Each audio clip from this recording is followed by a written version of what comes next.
The universe hears what you feel. Wayne Dyer and Esther Hicks. He was an American psychologist and writer of spiritual growth books. The universe hears what you feel. You are not victims of reality. You are creators of reality. Abraham. Introduction. The teachings of Abraham have been with me for almost 3 decades. When I was offered the opportunity to establish a personal dialogue with what I consider to be the cutting-edge wisdom on our planet, my immediate reaction was one of enthusiasm. Every time I reread this dialogue between the disembodied collective wisdom of Abraham and myself, the title of the song "Come Fly With Me" comes to mind. The pages of this book contain the opportunity to soar to heights the reader has never imagined. On stage, as I spoke to Esther and listened to Abraham's amazing responses, I was totally captivated by the profound energy present that night in that spacious room. He was ecstatic, like a kid in a candy store who could try anything he wanted. The teachings in this book offer you, the reader, the opportunity to use your own mind to co-create a life filled with excitement, happiness, and the feeling of moving towards your purposes at all times. Abraham responded to all my questions and comments with that direct style that characterizes him and that transmits those simple truths that lead to living in total alignment with our source of being. Many years ago, when I was a young PhD student, I found the wisdom present in a work called The Weirdest Secret by Earl Nightingale. 6 words led me to explore the power that lies latent within our own mind: we become what we think. In this book, Abraham constantly reminds me that there are no exceptions to this wonderful truth. Of all the books that I have written and have been fortunate to offer to the world, I consider this to be the one that offers the most important and practical information thanks to the wisdom of Abraham. And to those who doubt that the sensible indications that he gave me throughout our dialogue really came from the non-physical dimension, may I remind you of the words attributed to Mark Twain: "What causes problems is not so much what people ignore as what it knows and is not true." As you read and listen to the personal encounter reproduced in these pages, I encourage you to practice a philosophy that has marked my entire adult life: that your mind remains open to everything and attached to nothing. The law of attraction works at this very moment, and, as Abraham told me, the universe does not hear what you say, the universe hears what you feel. I am Wayne Dyer. Introduction. As soon as I began to receive Abraham, I knew that this strange and wonderful experience was due to the great desire that my husband, Jerry Hicks, felt to be useful, help and encourage his fellow men, as well as to understand how the universe works and why we are here. Without a doubt, that was the cause of Abraham beginning to flow through me. Jerry had invoked Abraham thanks to the life that he had led and all the unanswered questions that he had accumulated over time. So, from the beginning and for the many years that followed, almost all of Abraham's responses were a direct consequence of Jerry's questions. As time passed and the number of people interacting with Abraham increased, the range of questions broadened and their message grew broader and deeper. So when Hay House President and CEO Reed Tracy suggested a meeting where Abraham and Dr. Wayne W. Dyer could talk, I was thrilled. He knew that Wayne had gathered powerful elements of understanding throughout his life, and he wanted him to ask Abraham all the unanswered questions. I was sure that the experience would be very intense, and I was not wrong. It was a perfect co-creation. With love. Esther Hicks. Reed's idea. Reed Tracy, hello and welcome to this wonderful gathering. My name is Reed Tracy and I am the President and CEO of Hay House. We are broadcasting the meeting online in real time, so you can participate if you wish. Thousands of people around the world will watch it at the same time. I've been at Hay House for 25 years, and this is one of the shows I'm most excited about. One day I phoned Esther and said, I have an absurd idea. How about Wayne Dyer talking to Abraham, with the two of you alone on stage? She said, sounds like a great idea to me. And I said, oh, good. Now I ask Wayne. This is going to be a very exciting evening, so without further ado, I would like to welcome Wayne Dyer and Esther Hicks. Esther Hicks, thank you very much. Are you guys ready? Esther to read. But what trouble have you gotten us into? Wayne Dyer, oh my. I am delighted to have come to speak to a ghost. I'd been waiting for it for years. Member of the public, I love you, Wayne. Wayne, oh my gosh, I love you too. I love you all. It's great to be here. Esther, a person asked me what we would talk about tonight, and I said, I don't know, nor do I want to know. I wanted to have a clear head. I love the idea of someone as brilliant as Dr. Dyer talking to Abraham. What could be better? It really is a perfect co-creation, isn't it? Wayne, indeed. In 1987 or 1988 someone sent me a huge collection of Abraham tapes and I started listening to them. About 12 years ago I met Jerry and Esther in person, and I am a tremendous fan of Abraham. I sincerely believe that his teachings are the wisest and most profound that can be received on this planet today. Esther, Wayne has sold more of our books than we have. Wayne, I am a true believer. When someone tells you the truth, you know it and you really feel it in your heart. You know they are telling you the way they are. Esther, that is resonance. Wayne, that's right, those words resonate within me. It has always been like this. And you have never failed in the hundreds or thousands of times that I have listened to you. Esther, I'm going to find Abraham. Do you think it's okay? Wayne, do you need a GPS or something? Esther, I only need a minute to empty my mind of thoughts. Then they will appear. Esther to Wayne jokingly, who are you looking for? I have the feeling that you are also going to look for Abraham. The truth is, I think you've been doing it for some time. Wayne, you know? Many times I also have that impression. Esther, well, here we go. Who is Abraham? First of all, I would like you to tell me, everyone who is watching us and everyone in this room, who you are. Who is Abraham? Can you tell those who don't know? The most important thing is that we are a collective consciousness, a vibration, in nothing different from the one that everyone can access. However, thanks to the level of concentration that she has achieved over the years, Esther has reached a frequency that allows her to address us and hear us with greater intensity. Anyone who is physically focused, and that includes all of you, is an extension of source energy. And we are that source energy of which you are all extensions. However, while living your daily experiences, you accidentally encounter vibrational frequencies that prevent you from receiving the totality of who you are. And we are that same totality. Some have tried to get us to define ourselves in physical terms, but we can't. And we are not whispering to Esther words that she repeats. We provide her with blocks of thought, and she finds the corresponding physical words.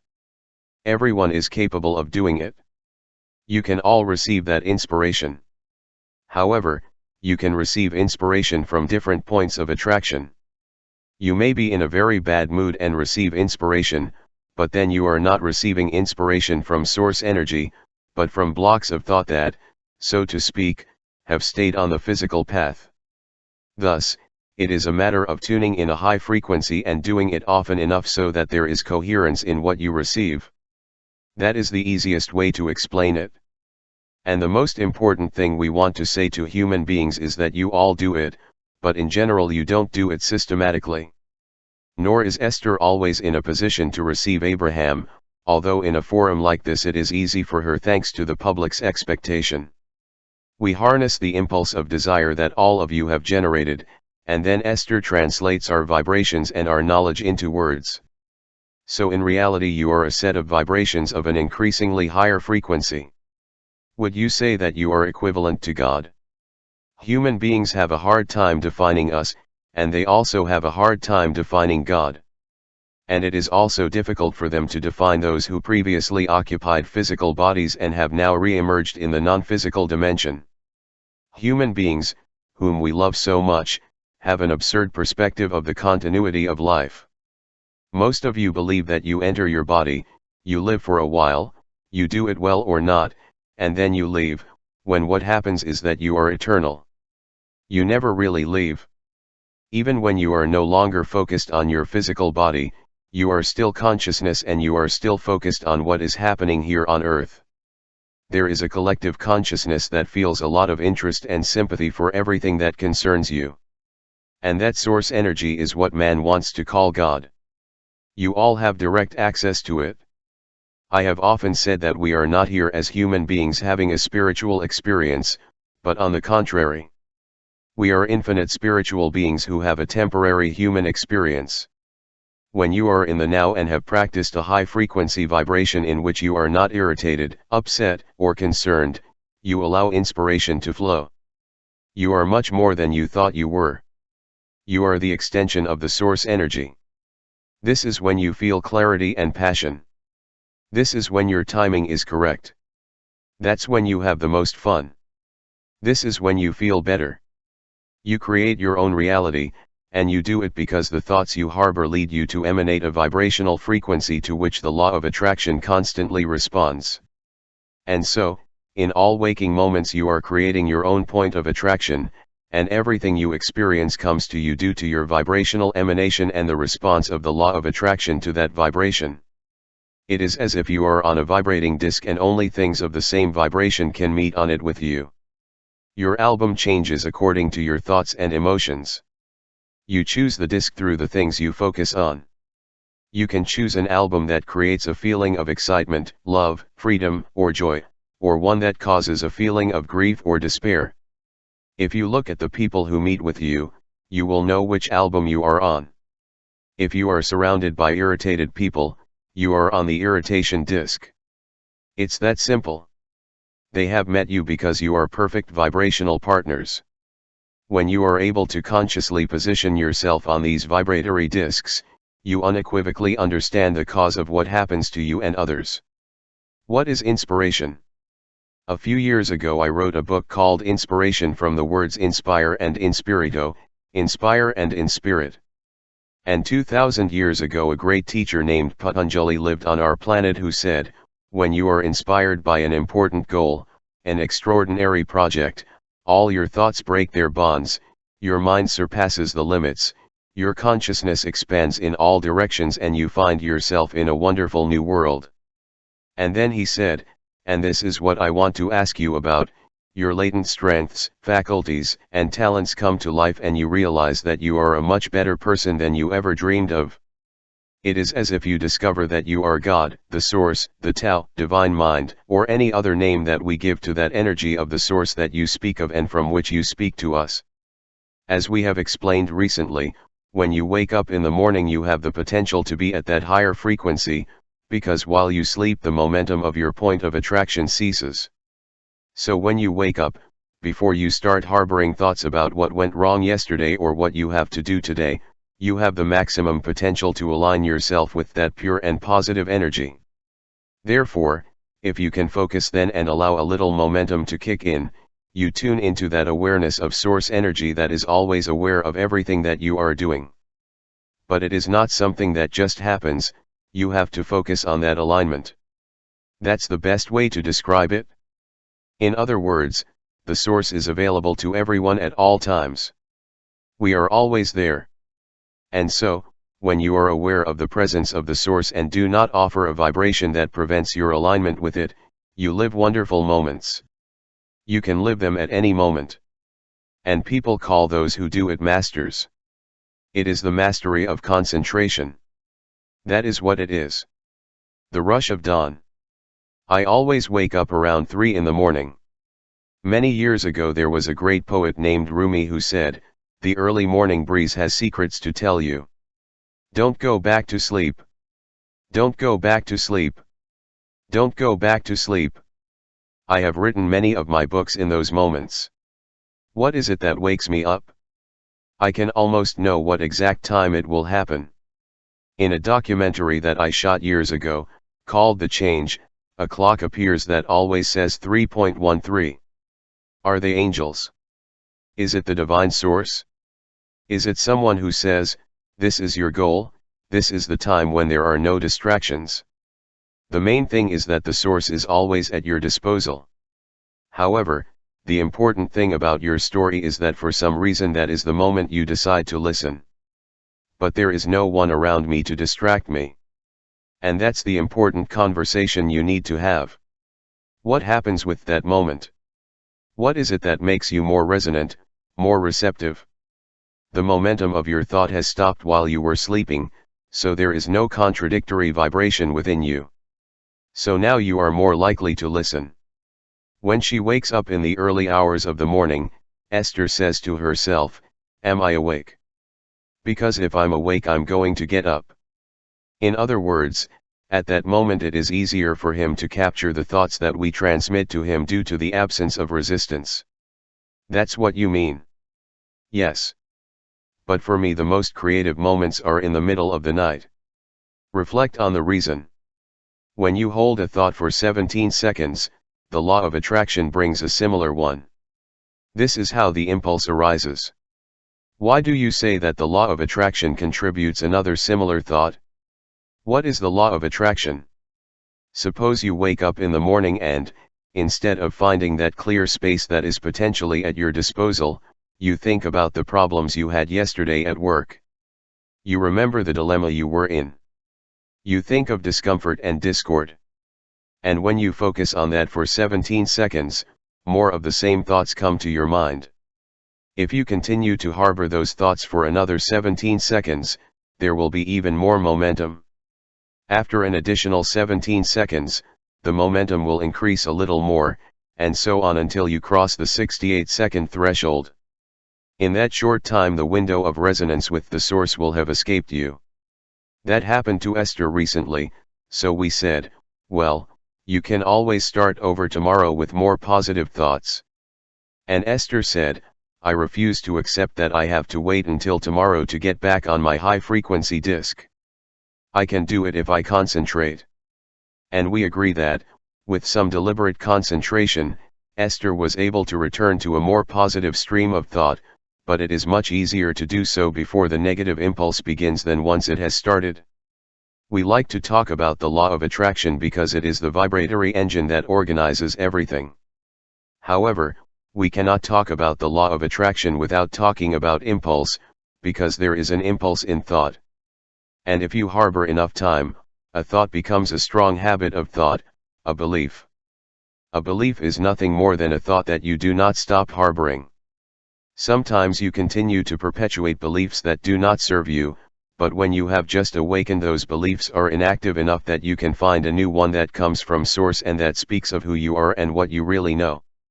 Would the opposite happen if you woke up and had a very positive thought, like I'm going to heal myself of this problem? Well, when you start that momentum it's wonderful. But would the 17-second rule also apply to him? The 17-second rule applies to everything. It is very helpful to recognize that the law of attraction, whether you are aware of it or not, responds to the vibration that you are offering right now and that therefore the impulse is produced. Therefore, if we were in your physical place and the thought was pleasant, we would concentrate on it.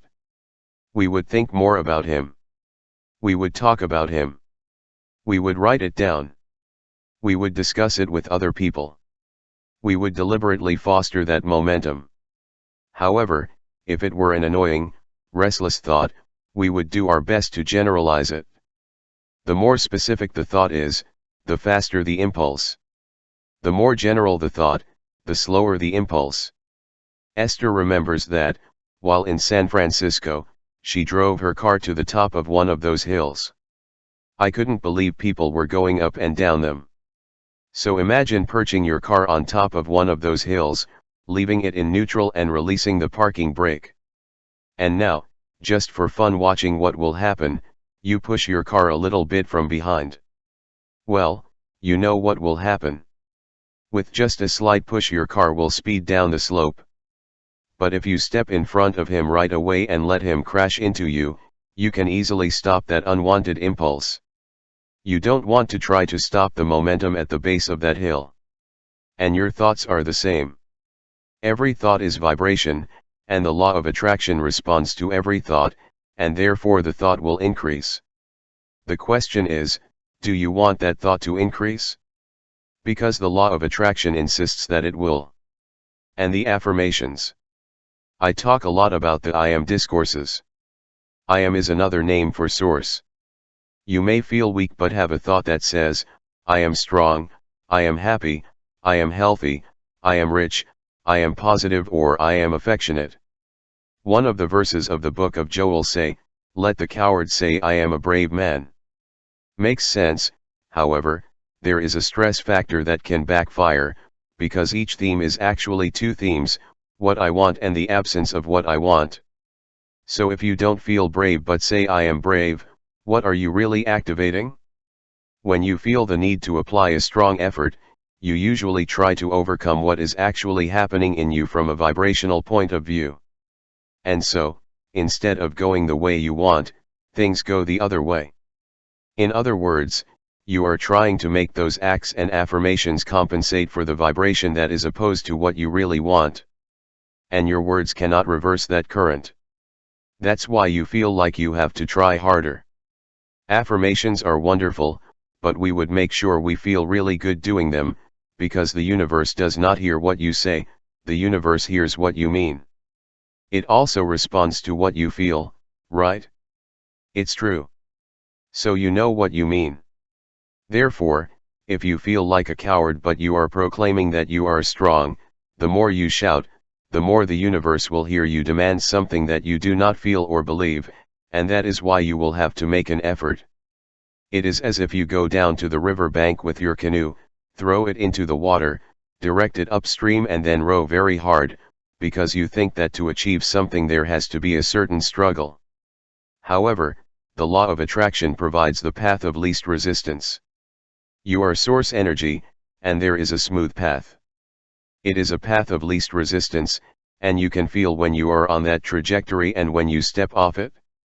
The more you proclaim that you are inside, the more often you are outside and try to enter.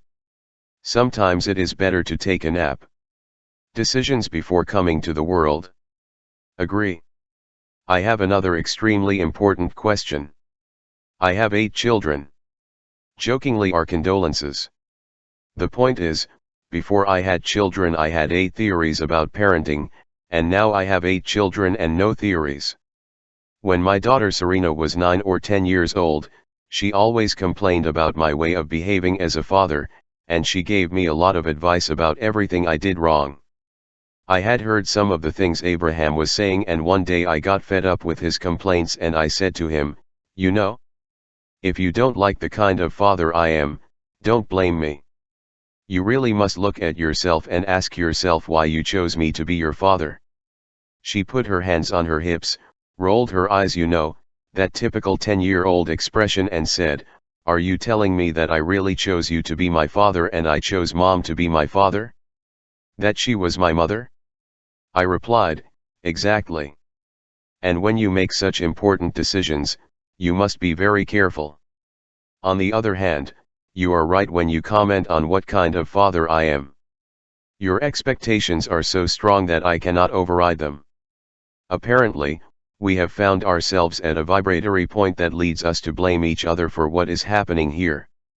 And his final answer, which was the best answer that any of my children have given me, was, well, he must have been in a hurry.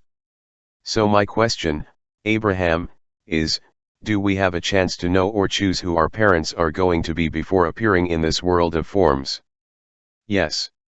How does this work? Well, there is a powerful track record. It is a powerful but comprehensive plan. You knew that you would come into the world and that the ideal would be to have a lot of variety. That variety would inspire your new personal preferences. But how do we know? In other words, there is no brain to work with, there is no body to work with. You are formless. Jokingly, what does the brain have to do with consciousness and knowledge? You have the answer. The brain is the concentration mechanism that you use in the world. But there is a consciousness that is outside of what is called the human focus of the brain. It is that vibratory entity that we continually speak of. We talk about vibration. We talk about energy. We talk about thinking. And in the end, once enough momentum has been built, you will feel excitement. The emotions you experience are manifestations. There has been a lot of momentum before your emotions show you whether or not you are well aligned with that wider perspective. Therefore, before entering the physical body that you occupy, you were consciousness. And you longed to project part of that consciousness onto a physical body, because you knew that in that physical body, with all the other wonderful and diverse physical beings who would share this space-time reality with you, you would be inspired by new ideas. And that made you very excited, because you are an eternal being. You knew that by being born into a physical body, surrounded by the variety and contrast of planet Earth, you would be stimulated towards new ideas, and that without those new ideas eternity would cease. However, you knew that eternity was not going to end. You knew that this space-time reality would continue to inspire new ideas. Therefore, you had a general impression of your well-being and you understood your absolute worth. One of the great benefits of Jerry's transition to the non-physical dimension, for Esther and for all of you, is that Esther now clearly perceives Jerry's continued existence, as well as his knowledge and interest in her activities. Esther can perceive Jerry's consciousness and her own alignment with him. You can sense when you are on a path with which Jerry does not have a vibrational correspondence. Jerry is an example of non-physical consciousness that has always been there. Human beings believe that the continuity of life consists in the birth of one generation after another, but that is not the true continuity of life. The true continuity of life is that you come into the world in a physical body, you explore contrast and variety, find things that interest you and love you, amaze and encourage you, and continually bring new desires to life. And those things that interest you, those desires that you give life to, do not end when you make your transition back to the non-physical dimension. Rather, you join a non-physical consciousness team interested in what interested you before you experienced what human beings call death. But now, from your non-physical perspective, it interests you from a place of non-resistance. You no longer contradict your wishes with doubt and unworthiness. Now you are pure and positive energy. The jolts of excitement you experience are proof of our enthusiasm for what you are experiencing right now. You think that these jolts of emotion are only yours, but in reality you identify with what we feel.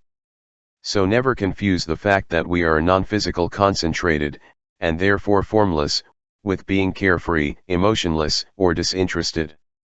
Interact with the deceased. I know that in a timeless world there is no before or after. Jerry left the physical world, and my mother recently did too. Can you recognize me? Not only does he recognize you, but he does it all day, every day.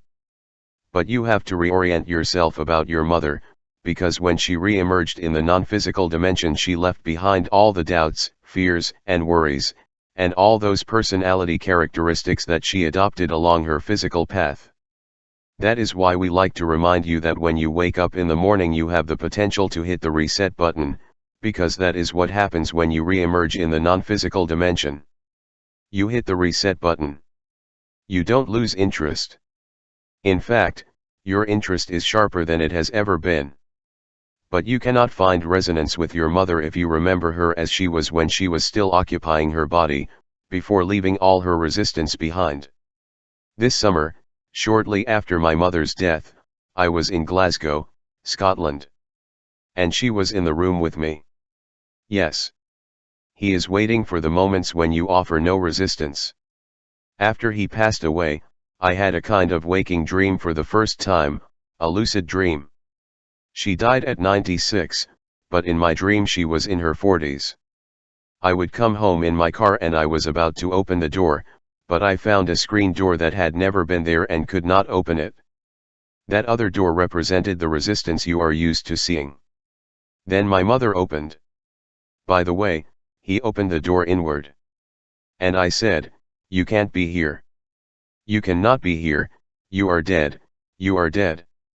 And when I said those words it disappeared. Because it changed your ability to see it. And she became old, very old. Her arms went from being the arms of a 40-year-old woman to being the arms of a 96-year-old woman. Yeah, well, she'd rather you didn't comment on it. I spoke to Louise Hay, a dear friend of mine, and Esther's too, and she told me that the reason my mother couldn't stay there with me. It's not really that she couldn't stay, but that you couldn't see her. The cause was your human inability to perceive, not its absence. So the concept of death. There is no death. Agree. There is only life and more life. The concept of death equates to clarity, enthusiasm, fun, intensity, firmness, security, worth, passion and interest in what concerns you. More than ever. While in her physical body, your mother could never understand the true magnificence of who you are. However, now he understands it. I had no idea of your goodness. He loved you, but not the way he loves you now. Now I feel it. Yes, it is everywhere, right? Abraham looks at the audience and asks, do you see auras floating around here? Yes. He forgave his father.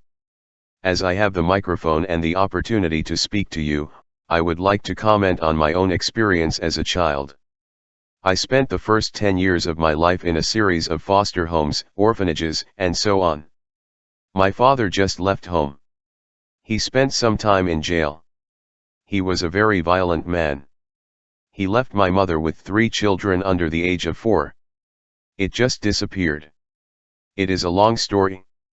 Just as you planned. It was the path you wanted, because deep down you are a seeker of freedom and you didn't want anyone to give you orders. Yes, I have heard my children say that many, many times, and I often think that when a child says you are not my boss, he is not an immature being, but someone who says I have to be free. You are saying, I am autonomous. I have come for a good reason. I have the source guide. I will tune into who I am. I did not know my father. And I grew up with rage in my heart towards that man who was able to leave without looking back, without paying any pension or even asking about his 3 children. I was the smallest. He played his part. It gave you an avenue to get into the physical. Most parents do a lot worse. Did I choose him to be my father? Yes. Deliberately. The most significant moment of my life came in 1974, when at the age of 34 I visited his grave in Biloxi, Mississippi. Until then I was drinking, I was overweight and my life was out of control. He didn't take care of me. I had written several manuals, but it was impossible for me to write what I really wanted. It did not get it.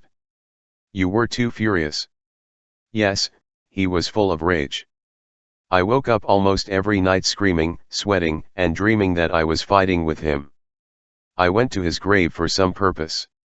It was August 30th, 1974. I spent a couple of hours there, and went back to the car to go back to New Orleans and then to New York, as I was working as a professor at St. John's University, but something made me go back. How far did you go before you felt compelled to go back? I just made it to the car. I was in the car and something told me, go back to the grave. I went back to my father's grave, burst into tears, and forgave him. I said, from this moment I send you love. I made a documentary about him and called him the best of my teachers. My whole life changed, it was transformed. My work took off. I wrote a book that became an international bestseller. When I released that rage and anger, everything started to go well. What do you think happened? He was always with you, he always loved you. He was always proud of you. He always appreciated you. Really? It is source energy. That's how it felt. Even while he was here on this planet. Oh no. So he was separated. Yes, he spent a lot of time in prison. But after re-emerging in the non-physical dimension I was in that place of pure and positive energy. Therefore, its influence was strong, and your desire to understand everything, to teach, and to release the resistance that was holding you back was also strong. In other words, when you forgive someone, you release the resistance that pulls you out of alignment. It actually has nothing to do with the subject you think you are angry about, but it seems to you that it does because you are focused on that subject. What do you think happened? You went to the cemetery with a strong desire. Can you express it? Yes, I can express it. I went there because I wanted to see his death certificate. He just wanted to know if he even acknowledged that he had a son named Wayne. So your bitterness was still very strong. But there was something that guided me. My two brothers didn't care at all, and our mother never spoke to me about it. He was just saying that my father was an asshole, although he didn't use that kind of language to talk about anything else. What guided you was the trajectory of well-being, the understanding that you were not born to depend on someone else. And you didn't come into the world to use someone else as an excuse not to stay aligned. And at that moment something happened that caused you to let go of the resistance. Maybe she just got old and seemed useless to you, or you sensed how ridiculous she was. It may have already lasted too long, or you pressed a reset button. Perhaps you had found a desire coming from within, stronger than your old beliefs, and for a moment it became a priority. Processes appear in each of the books we've written, and each process is designed to help you find a way to let go of resistance. Certain processes help you go straight to the point of resistance. However, if you approach that point of resistance head-on, sometimes the resistance can worsen, because that habit of thinking or belief is accompanied by an urge. In that moment something led you to abandon the impulse of resistance that you had held for so long and to perceive the totality of who you really are. You felt the powerful love of the divine force flowing through your non-physical parent, focused on you, wanting you to feel it. The best way to put it is that that love was stronger than your hatred. Your father caught you off guard, when your hatred was less concentrated. And you felt it? This is the most important message we want to convey. We talk about that all day, every day. Many people ask about healing. They want to find someone who can help them. And we say that the source floods you at all times with that energy of well-being. You don't need anyone else to do what source is already doing. But if someone can help you soften your resistance so that you can be receptive to the love and well-being that floods you, a little bit of alignment can have great positive effects. As you say, it changes your life. Your life was transformed in an instant, because you returned to the path of least resistance, the loving being that you are. By leaving that hatred behind, you took a big step. Is there only love on the other side? Yes. There is only love. That's how it is. There is only love. Only love. Alone, alone, alone, only pure and positive energy, love, clarity, passion, and illusion. Yes. Contrast and your point of attraction. In my talks I sometimes speak of transcending duality. Everything is duality in this physical world. Everything is up/down, good/bad, male/female, east/west. That helps you focus. In other words, if you don't know what you don't want, you can't know what you want. It is step one of the creative process. The contrast, or what you call duality, leads you to ask. However, human beings often overdo it. You turn this contrast-based request mode into a lifestyle, so you experience great vibrational confusion. It is good that the contrast helps you to ask, but it is not convenient that your life focuses only on asking in that modality corresponding to step 1. So there will be no opposites when I leave this dimension, when I breathe my last breath and enter the non-physical dimension. There is contrast in the non-physical dimension, but from your physical point of view it will be so slight compared to the resistance you are used to that it will be imperceptible to you. What do you mean when you say contrast? To the variety, to the difference. To know what you don't want and therefore to know what you want. That leads you to launch vibratory rockets of desire, so to speak. The creation process consists of 3 steps. Step 1 is to ask, and the contrast helps you make a precise request.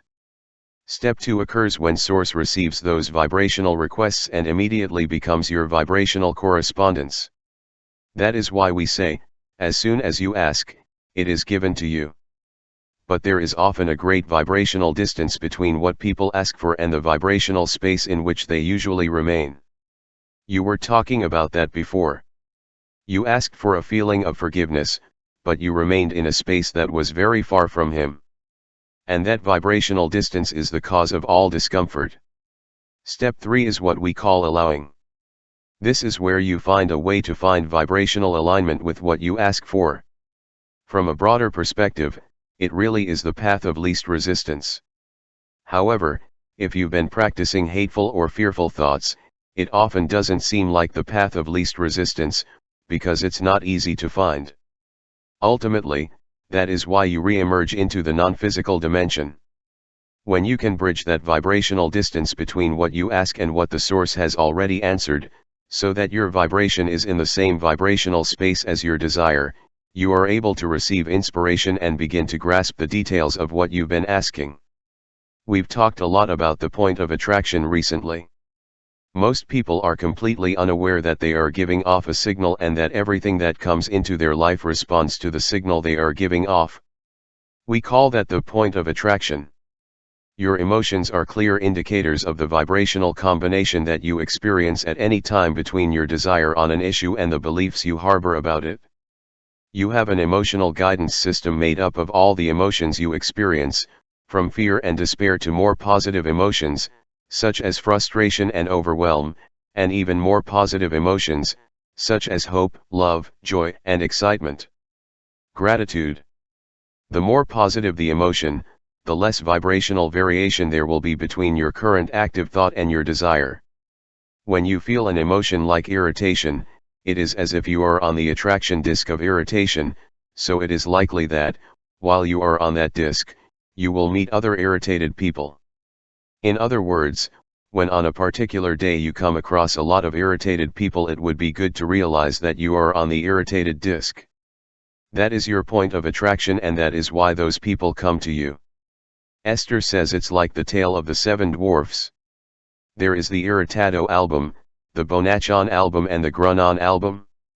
The passive-aggressive disc. It has about 200 dwarfs. Understanding that you have a point of attraction and that you can control it can be very helpful. The best opportunity to do this is waking up. It doesn't take long to transform the point of attraction. If you wake up in a state of non-resistance for 20, 30, 40 or 50 days and then concentrate on gradually reducing your state of resistance, you will experience a great difference in how you feel and in your experiences. You will begin to gain insight and to observe positive manifestations, such as pleasant emotions. Also, good ideas will start to flow to you.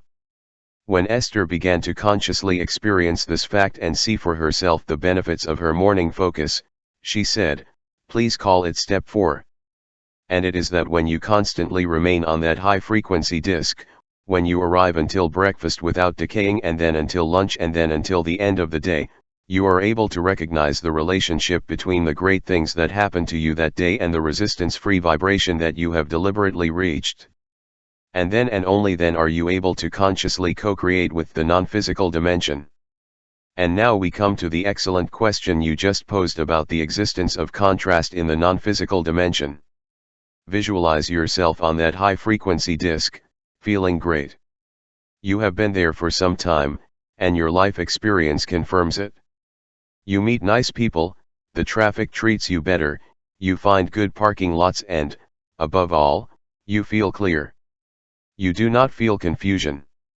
Things are going well in all areas of your life experience, and, as you have said yourself, you realize that you have been transformed.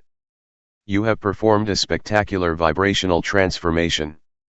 And it's sustainable, because you made it on purpose. You practiced it and now you own it. It's yours. Despite being in that vibrational space of supreme alignment, you may still have to face problems. Contrast continues to exist. But the difference is that now the problem doesn't get you off the record. On the contrary, it seems like an opportunity, something interesting, something you would like to think about. It doesn't overwhelm you, or it defeats you. Now the contrast is simply the need to choose options or make decisions. It is great to understand that you are a vibrational being, to give your vibration on purpose and to observe how everything responds to the vibration that you are emitting. And then wake up in intense moments, like 3.13. Can we achieve that state of love without an opposite, of joy without an opposite, while we are still here, in the physical dimension? It does not suit you, because if the contrast ceased, the expansion would also cease. And expansion is necessary for eternity. In other words, without decisions there could be no more. And without further ado, we would all cease to be. There is a lot of violence. There is a lot of violence on our planet, and there was violence in my heart when I went to Biloxi to meet my father. However, there is a great difference between a constant state of anger and the emotion of despair, between the emotion of revenge and that of love, joy, or gratitude. We would rather you feel revenge than desperation or guilt. And that you feel overwhelmed by anger, and hope by overwhelm, and love by hope. In other words, there can always be an improvement in your vibration, and that's what we really are. Source continues to encounter higher and higher vibrations, increasingly pure, due to the contrast that you experience. Human beings believe that the source is no longer expanding, that it is finished and perfect, and that you are working to achieve that perfection, but what really happens is that the source expands to increase its capacity for love due to what man lives. When large segments of your population live in extreme hatred, you launch rockets of desire that take the source to new heights. In other words, love becomes greater in the non-physical dimension due to the hatred that you are experiencing. That is the expansion we are talking about. But you get no benefit if you don't align yourself then with the newly created desire. Once that rocket has been launched and the new desire exists, source never returns to the lowest vibration. Therefore, for your alignment to take place, you have to aspire to the highest vibration and attain it. That's what we mean when we talk about being on the high-frequency disc. At times, Esther jokingly tells us, "Abraham, I'm not in a good mood, and I think you should lower your vibration to catch up with me, because I know that this negative emotion that I experience is due to the fact that you are vibrationally up there and I am vibrationally down here. So if you went down to where I am, I wouldn't notice the separation." And we say to him, "We are not going down. You are the one who has to go up." But doesn't all of humanity have to go up? Yes, and you all do it by returning to the non-physical dimension through what you call death experience. But you don't have to die to be happy. You can practice within yourself the vibrational alignment with the source. Can a handful of people influence millions of people? Is it possible that a few people close to that source energy influence millions of people from a space of divine love? That's right, because a single person connected with that energy is more powerful than millions of people disconnected from it. But it is important that you understand that your mother was in that high and pure vibration and yet she could not get your attention. She is now pure and positive energy, and remains focused on you all day, but you had to be on the right frequency to hear her. The same thing happens with the source. Source is at that high frequency, but to feel it you have to be in its vibratory proximity. And until you have felt it you cannot know. You cannot get it from our words. No one can get it from your words. Nothing can replace the experience of letting go of resistance, as happened to you at that grave that day. There are simply not enough words in the world to explain what happened. Brilliant. By letting go of your resistance, you aligned yourself with source energy and with your Father. My teaching mission has been to help others understand it. That act of forgiveness transformed my entire life and affected millions of people. Jokingly, and why did it take you so long to get to that point? Everyone would feel better if they had more positive thoughts. This is what Esther told us at the beginning, but it's true, Abraham. That unwanted event actually happened. So shouldn't I think about him? We explained that there are truths that are nice to focus on and truths that are horrible to focus on. We would be selective in that regard, because when you focus on the things that are horrible you stay on the razor's edge, seemingly without your source. Of course, you are never really without your source because source never ceases to perceive life through you, but sometimes you hold a vibrational frequency that leads you to resist the source's vibration, so you feel separate from it. In addition, there are many things that you do not understand or recognize. Can't someone closer to source energy influence a family or a community? Yes, of course. Isn't that what Abraham does? Yes, but people have to be prepared. It has to be in your vibrational proximity. You can't set the dial on your radio to 98 and hear what's coming on 101. The frequencies have to match. Too many times people punish themselves when things go wrong. They despise themselves. And we want you to understand that with a little effort on your part, you can always control your vibrations to some degree. That is why we insist so much on your first thoughts of the day. Find a general thought that is pleasant and try to stay there until a certain momentum kicks in, and then notice that that day turns out differently because of that. And after 30 days of doing it, you will know what we are talking about. Schedule before sleep. What about the last 5 minutes before falling asleep? I often say that during sleep your subconscious mind begins to program itself. And if 5 minutes before falling asleep you are thinking about all the things that went wrong and you tell yourself that what you want is not happening, that the situation will never improve, that you have financial problems and that you are sick, are you not programming your subconscious mind? So when you wake up, the universe offers you experiences that correspond to what you yourself have deposited in your mind. Yes, we agree with you. It seems to me that in those last 5 minutes it would be convenient to place in the mind all the affirmations of the I am. I'm lucky. I am. But if you have had a bad day you cannot say anything else in the last 5 minutes, because the universe does not hear what you say, the universe hears what you feel. So your best chance to really feel good comes after a night of decreasing drive and not after a day of increasing drive. Well said. It's always better to speak positively, of course, but don't you sometimes find yourself questioning your own thoughts? Human beings sometimes feel that their thoughts control them and not the other way around. If you are harboring a succession of negative thoughts, try to make them more general. Stay away from the specific.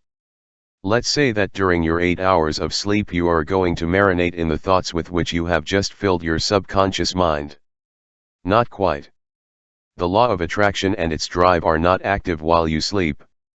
Now, it is logical that when you wake up you will refocus and that your thinking habits, your beliefs, and the thoughts you tend to continue where you left them, but that may change with this new understanding about how to start a new trajectory.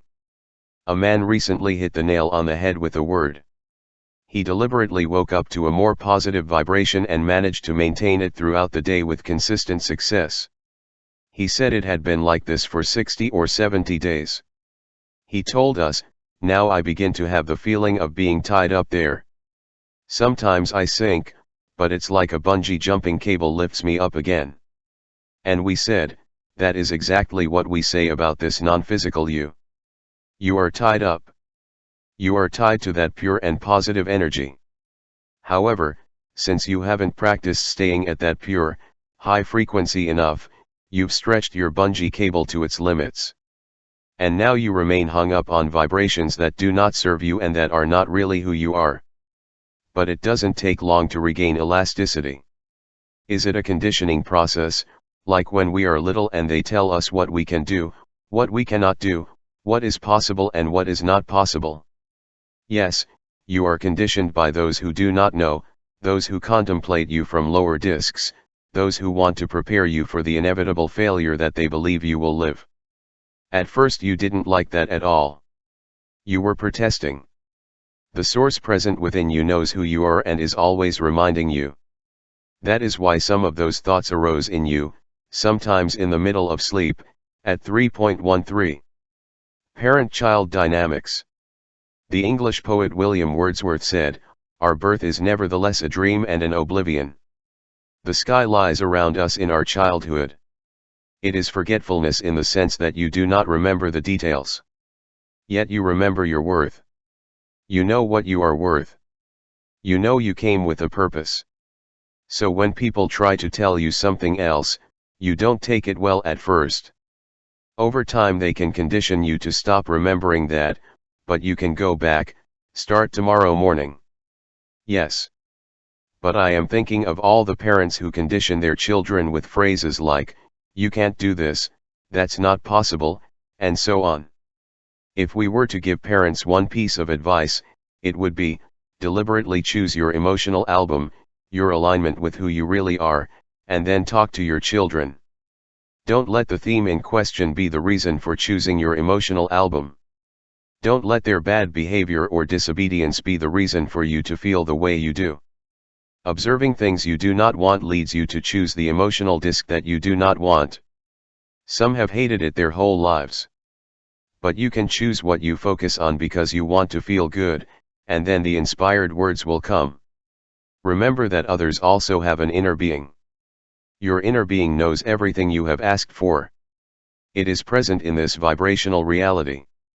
Your inner being knows everything you want and where you are right now in relation to your desires.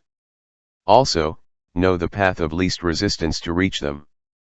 Therefore, when you begin to practice the sensation that produces the path of least resistance, you can also guide others.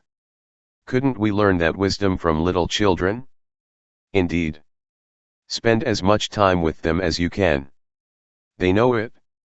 Lately I have been involved a lot with a boy named Jesse. He's 2 years old and you can feel their wisdom. Oh my! His knowledge, his love. I am in love with that child. When I take him to the pool and we are alone, I look into his eyes and ask him about God. I ask him about the source energy. I say, tell me more. And what he says is, you give too much importance to all this. Don't make me think about things I don't want to think about yet. I am new to this dimension, and at the moment I really like it.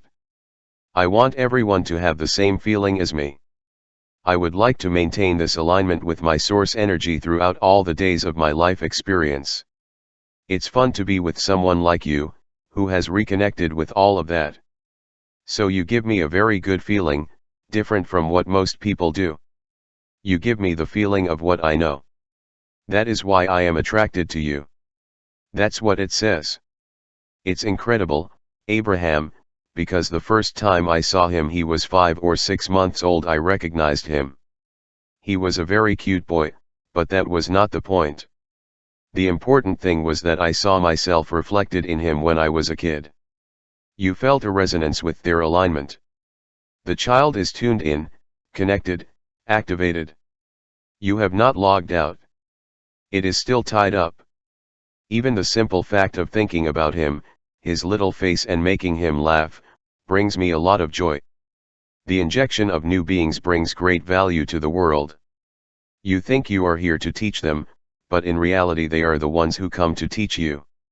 They teach you, like animals, about the high-frequency disc. They tell you, don't screw it up. And we screw it up.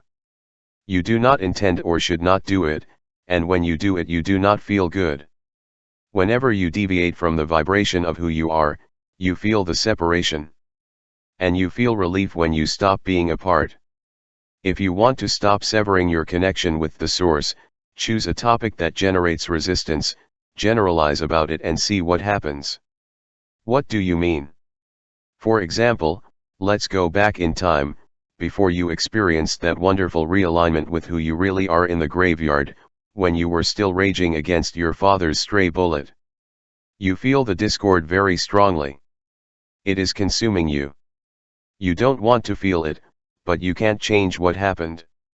You can't change the stories you've heard about him, and you can't seem to change the way he feels. There is a strong urge within you and you don't like how you feel. You could change the subject and think of more pleasant things, but since it is a very significant question it often comes up in your mind. Seeing parents with their children reminds you of your own father. So while it would be important for you to find a way to quell the resistance, you think things like, I can't believe that guy left us. I can't believe he turned his back on us. And with those kinds of thoughts the negative impulse grows stronger and stronger. He didn't even look back. I don't think he even recognized that I was alive. I don't think he cared about me. He didn't care about anyone. He didn't care about my mother. Now the negative momentum is picking up speed. The more such thoughts you entertain, the more the impulse accelerates and the worse you feel. You can set off such a strong negative impulse that you remain misaligned for a long time with who you really are. But let's say you are aware that you don't want to do that. Maybe you've heard someone like us. So you say to yourself, I want to feel better. The truth is, I don't know what my father thought. I don't know what was going on in his world. No one has actually explained to me how he felt. He may have been devastated. He might feel like he had nothing to offer us. He might feel like we were better off without him. I don't know what I really felt. I know it provided an avenue for me to enter this space-time reality, and I am glad. I know that I experienced a lot of contrast at a young age, and I think that contrast has been helpful to me. And I know that I will feel a great relief when I release my grudge. I don't think the source hates my father. I agree. I don't think the source is focused on what is wrong with him. Well, maybe that's why I feel so bad. Because my opinion of my father differs from the opinion of the source. And when I leave this form, you will re-emerge with the opinion that the source has of everything. And my father? It will be there? It will be there, of course, and will not give you any explanation. Don't look for a conclusion, there is no conclusion. Everything starts incessantly. You never get to the bottom of anything. The law of attraction just gives you more details. Did he need to experience all that contrast, all that rage? You didn't need it, but you didn't stop wanting it. You said, I will go into the world and get to understand it. I am a teacher, and I will teach many people. Most people are not born in comfortable nests or on high-frequency disks. I want to write books that help them, and I can't write about what I don't know. Now you can see clearly. You cannot imagine how much you have moved me, because I just wrote a book called Now I Can See Clearly. Clarity is Esther's new favorite word, because when you're on that high-frequency record, clarity is the best of all. It is wonderful to have mental clarity, because it gives you stability and helps you know what to do at all times. The book is Now I Can See Clearly. Now I Can See Clearly. It's also a song. I am remembering everything that I knew before coming to this physical body, and much more that I gathered along my physical path. All the contrast that I have experienced has put things in my vortex that for a long time I did not allow myself to see. But now I am a vibrational correspondence of everything there, and I have created a beautiful world. I've put enough things in my vortex to keep me busy for 20 or 30 lifetimes, and I want to do them all. I see where the world is going, and that there are others with that same capacity. I see that no one needs to stay in a state of discomfort or disconnection. There is no reason to justify it. I see that Source is here for all of us, whispering to us, speaking clearly to us. All we have to do is listen a little. That's what I was going to ask you. My book Now I Can See Clearly has 58 chapters, and each of them is different. I go this way and suddenly I turn left or right, or change direction. In the first 5 books I wrote for the public, I never mentioned the words spirit, God, or consciousness. I never spoke of a higher consciousness. He wrote books on psychology and so on. Your readers were not prepared. But then I wrote a book called The Power of Belief. If we look at the index, we see that it contained 39 references to those topics. The next book had them in the title, and I started lecturing on them. Is there any force? In 1976, I underwent a dramatic transformation on the Long Island Expressway, LI, when I was teaching at the university, shortly after visiting my father's grave. I was driving down the LI, which is the English word for lie, and I pulled up on the shoulder. I had an overwhelming experience. They were about to give me tenure at that university. All teachers seek tenure at all costs, as it means that you have a steady job for the rest of your life. You are guaranteed that you will always remain there, in that office, doing what you have been doing for the last 6 years. But the idea gave me a terrifying feeling. However, how to reject ownership? It was difficult to get. He would be a real university professor. I would have a secure job. I stopped overwhelmed. My face lit up and I went back to the car. I didn't call my family. I went straight to the university, entered the office of the dean, Sarah Fasenmeyer, and said, "Dr. Fasenmeyer, this is my last semester." He had written a book called Your Wrong Zones. I took it out and said, "I can't take it." I related that experience, that powerful moment, in my book. Now I can see clearly. Was it the source energy that prompted me? What was it? From that point on, I gave up all the perks you get from working for someone. You gave up slavery. That's right, and after making that decision and allowing it to happen, I made more money in 1 year than I had in the previous 36 years of my life. Although that was only a small aspect of the whole experience. This is what we meant earlier when we said that everything you want is already in your vibrational reality. We call it your vortex. The source within you knows where everything is and knows the path of least resistance that leads to it. In reality, the important thing is not to get to the end result, but to enjoy the journey. So when you came to this physical body, the trajectory that we are talking about already existed, the trajectory of well-being. Let's call it the path of least resistance, a path of tranquility, a path of fun, a path of pursuing your bliss, a path of joy. Most dislike the idea of following the path of least resistance. They mistake it for laziness. So you take a little detour, choose other things and give them everything you have. But while you do it, you don't stop feeling the call of your natural path. And in the end, the trajectory of who you really are always wins. Why is it so hard for you to relax and give in to your natural well-being?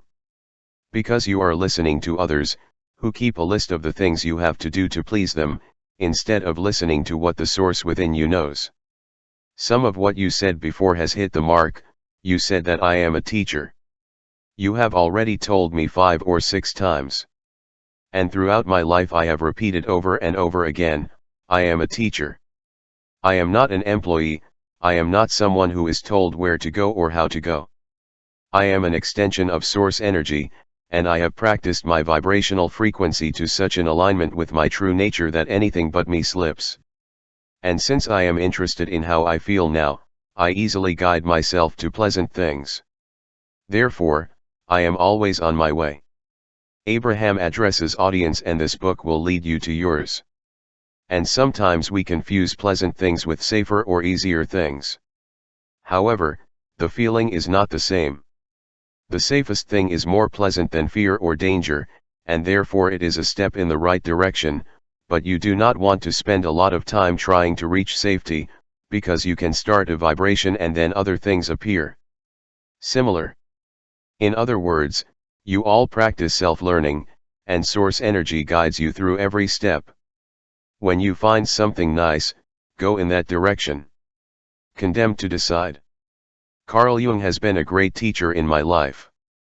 I even studied Jungian psychoanalysis. Jung once said, at the very moment you are the protagonist of your own life and make decisions, you are also the spearman or the extra in a much greater drama. Also he said, you are all condemned to decide. It seems a contradiction. If you are doomed, how are you going to decide? However, within our physical body we are doomed. Esther appeared in a female body of a certain height and a certain hair color, while I appeared in a 1.85 meter tall male body that loses hair on its head, gains hair on its ears, and experiences many absurd things. And I just contemplate it. But I also have to make decisions about this body. I can feed him well. I can exercise it. I can do many things. So I make decisions within a state of doom. But what about our other part, the spiritual one? Well, we understand that someone trying to explain new concepts to people who are not on the high frequency disc uses words like condemned. Exactly. Jung was not saying it in a sense. I wanted to say that there are decisions that you don't want. But we have observed that as you experience the details of your life and more personal preferences emerge within you, you see more clearly who you are and what you want. And it is usually then that we begin to meet you, because you are beginning to desire the ability to better control your own reality. You just don't know how to do it. Lately we talk about it a lot with our physical friends, because we want you to understand that you intend to explore more contrast than we do from our advantageous non-physical position, a contrast that generates a detailed desire for improvement in this space-time reality. The evolution of all species depends on this proven experience. However, as humans explore the contrast, you often make judgments about it, such as these manifestations are good or these manifestations are bad. You believe that everyone should agree, which goes against the intentions that all of you harbored when you arrived in your physical body. That way of thinking creates a lack of awareness within you, and most of you dispute the spoils of physical human life instead of turning to the energy that creates worlds, instead of truly loving the life you have come to live. When you are not feeling well, it is understandable that you share and measure experiences, trying to decide what is the correct way to live. However, we would like you to momentarily accept that you are vibration. Accept that you are source energy in a physical body. Accept that you emanate a vibration and that the law of attraction responds to it. Accept that the opinion of the source and your opinion when you are focused in this moment provide you with a guidance system that can help you align with who you really are and what you intended to live by coming to this body. It seems that you are puppets and that the energy of the source has already defined at will what you have to live, but we do not intend to say that at all. Your experience with the contrast of your physical life has led you to expand, and your inner being has made you the vibrational equivalent of all that expansion. So when you are interested in what you feel and align yourself with what is pleasant, you also become that expanded version here and now. And then the first thing you feel is clarity. Clarity about the direction in which you should go. Clarity about whether or not you should do a certain thing. Clarity about whether you should have a conversation. Clarity about whether you should make a certain investment, whether you should marry someone. Clarity. Because the wider perspective knows who you are, knows everything about you, and offers a very strong and very clear opinion. But if you want to have a keen perception of that guide, you must practice tuning into the vibrational frequency of your source. And the alternative is very painful, because all the people around you want different things from you and they send you in different directions. Be on your way. We have a dharma, a destiny, or whatever. Maybe your destiny is to become a great artist. Mine was being a teacher and a writer, things in which I have absolute faith. Your destiny is to be an inspirational leader, someone who keeps the light on for others to find. However, when I got off that path, when I walked away from it and lived through my lowest moments, some of the most profound changes of my life occurred. Yes, of course, because you don't know what you want until you know what you don't want. A part of that contrast launches huge rockets, and also puts you in touch with your emotional guidance system, so you can know when you are on your way and when you are out of it. Is that source energy programmed in advance? Is there something you have to accomplish here, at this time? I know that achieve is not the right word. No. You have come for freedom, growth, and joy. And when you are far from that, when you are on a path that takes you away from freedom, joy, and love, it sucks. Of course, but does divine guidance come into your life at that moment and say, look? Divine guidance is in your life at all times. It never goes away. Simply, the contrast leads you to listen more. Esther has found a lineup that she didn't think possible due to the discomfort she felt when Jerry transitioned. At first he had a terrible time, but now he feels that it was worth it. One day the New York Times was interviewing Arthur Miller and me. Arthur Miller was a great American playwright who wrote Death of a Salesman, The Salem Witches, and other famous plays. He was 90 years old. The journalist asked him, "Are you working on another play?" I have never forgotten his answer, because it resonated strongly with me. He said, "I don't know, but I probably do." I think he meant that there is a force that moves the pieces of this chess game that we are playing. Well, this is how it works. Life leads you to ask again and again, and in doing so you place those desires and preferences in a vibrational reality that you have not yet made effective. So, yes, Arthur Miller is going to write another play. It is already there, in the vibrational reality. And when you stop talking about how tired you are, when you stop complaining about how poorly your material is treated, and get a good night's sleep, you'll wake up with an impression or an inspiration and hit the road again. It is exactly what happened to me with my last book. On June 26th, I announced to my children that I would not write any more books. He had finished writing. I had done enough. He didn't have to prove anything. He had written 40 books. On June 27th, I woke up and started writing. For 5 months I wrote morning, noon, and night, until my neck broke. I could not stop. You have to accept that your vortex has enough content to keep you busy for 20 to 30 lives. And if you're having fun, isn't that the point? Yes, it was fun. It was a great joy, as it is to be with you. Do you need to overcome obstacles? I am thinking about the guide and the ability to see more clearly in my life. Years and experiences gave me the perspective necessary to understand that the right people showed up at the right time and that the guide was there. You have to be willing to listen to that guide and not let others dictate the purpose of your life. I told Esther before going on stage that this afternoon I saw the movie Jobs, which tells the story of Steve Jobs. Although he was quite rude to people, there was an absolute knowledge within him about the proper functioning of his industry and how his company should be run. Steve Jobs was very frustrated knowing that he was aligned and could not convince others, because they were in a place from which they could not hear him. And sometimes it happens to us, for example in relationships. After a very long relationship with my wife, we separated 13 years ago. It was one of the hardest moments of my life. I was surely closer to depression than ever.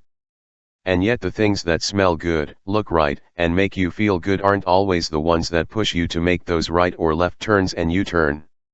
Sometimes you need huge obstacles. And you have to be brave. Well, the truth is that if you were less willing to endure the negative emotion, your lives would be much better. You have learned to endure misalignment. And then you make decisions without that clarity that you are talking about.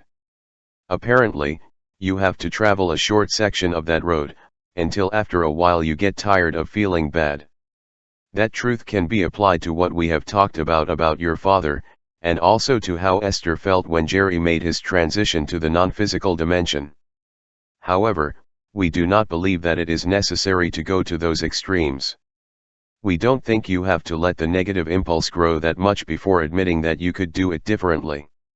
So can it be said that we should be grateful for the bad times? Staying in a state of gratitude would solve all problems, because gratitude for everything is just what the source present within you experiences at all times. Consequently, the alignment would be constant, continuous, and chronic. Thanks to those desperate moments when I began to feel grateful instead of feeling sorry for myself, I became a much more compassionate person, and my work acquired a whole new richness. In fact, when I wrote The Power of Intention, which was 50% influenced by your teachings, the teachings of Abraham, I had a deep intention not to allow myself to continue down the path of despair. When people are in a relationship, in a place, in a job, or in any situation where there is only despair, they perceive the risk of changing, of getting out of there, of moving on. However, when you understand the correlation between your emotions and your thoughts, once you understand that your thoughts cause your emotions, you can change your emotions by changing the way you think. And then events also change. Then you take flight. It's just a matter of deliberately practicing your thoughts. Think and feel. Think and feel. Different people, different circumstances, start to appear in your life. Carl Jung called it synchronicity. It depends on the vibrating disc you are on. If you are on the irritation disc, irritated people appear. If you're on the high-frequency record, high-frequency people appear. If you are on the album of self-pity, people appear who are on the same album. The law of attraction is never wrong. God will send you smarter people if you stop thinking foolishly. For example, since you know what you don't want, you can know what you want. However, you still haven't thought much about what you want. You may just realize it. What you don't want, for now, is a much stronger vibration within you. And that is why it would actually be illogical for you to suddenly start thinking totally differently about what you want, because it is not your thought pattern. Thus, you think more about what you do not want, which leads you to launch another rocket, and another, and another, and another, until over time a considerable distance is created between what you are living and what you ask for, between what manifests in your experience and the new vibrational version of yourself.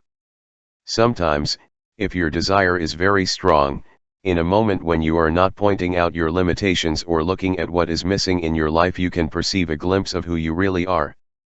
We like to say that your inner self is always there, and that the expanded version of yourself keeps the light on so you can find it.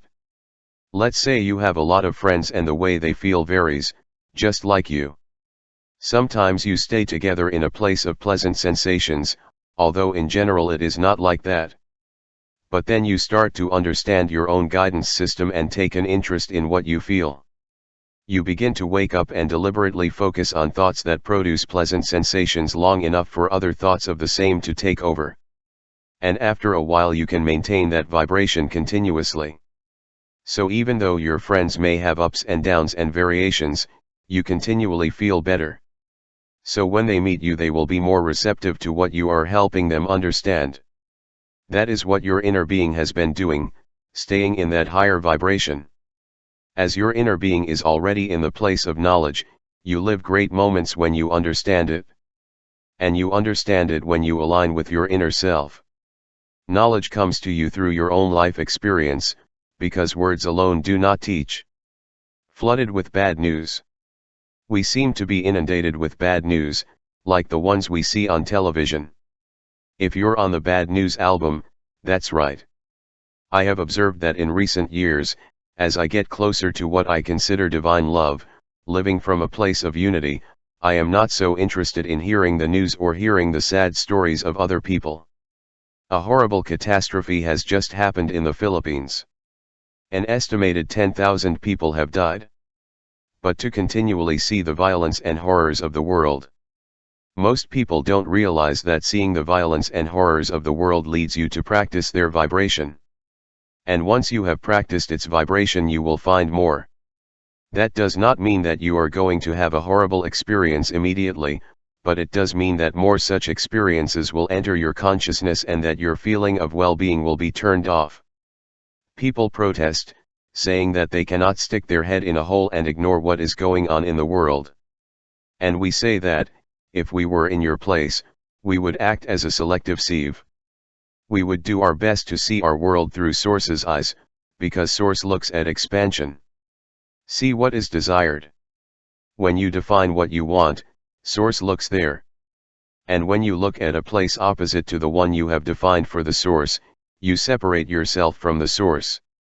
The vibrational frequencies of a question and its answer are very different. The vibrational frequencies of a problem and a solution are also very different. For this reason, as the Source is always in the frequency of the solution, when you are not, you will not feel good, and you will not be able to receive inspiration from the Source either.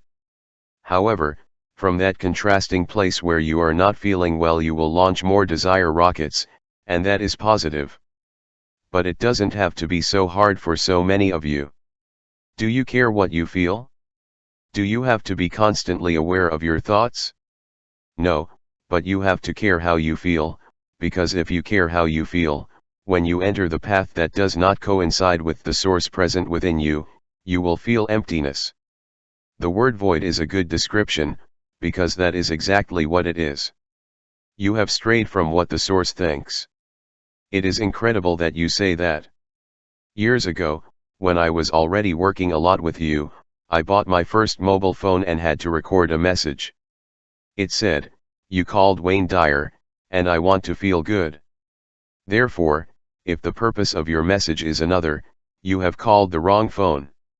You may want to call a TV presenter or anyone else who wants to hear bad news. And that's still the message on my answering machine, because I want to feel good.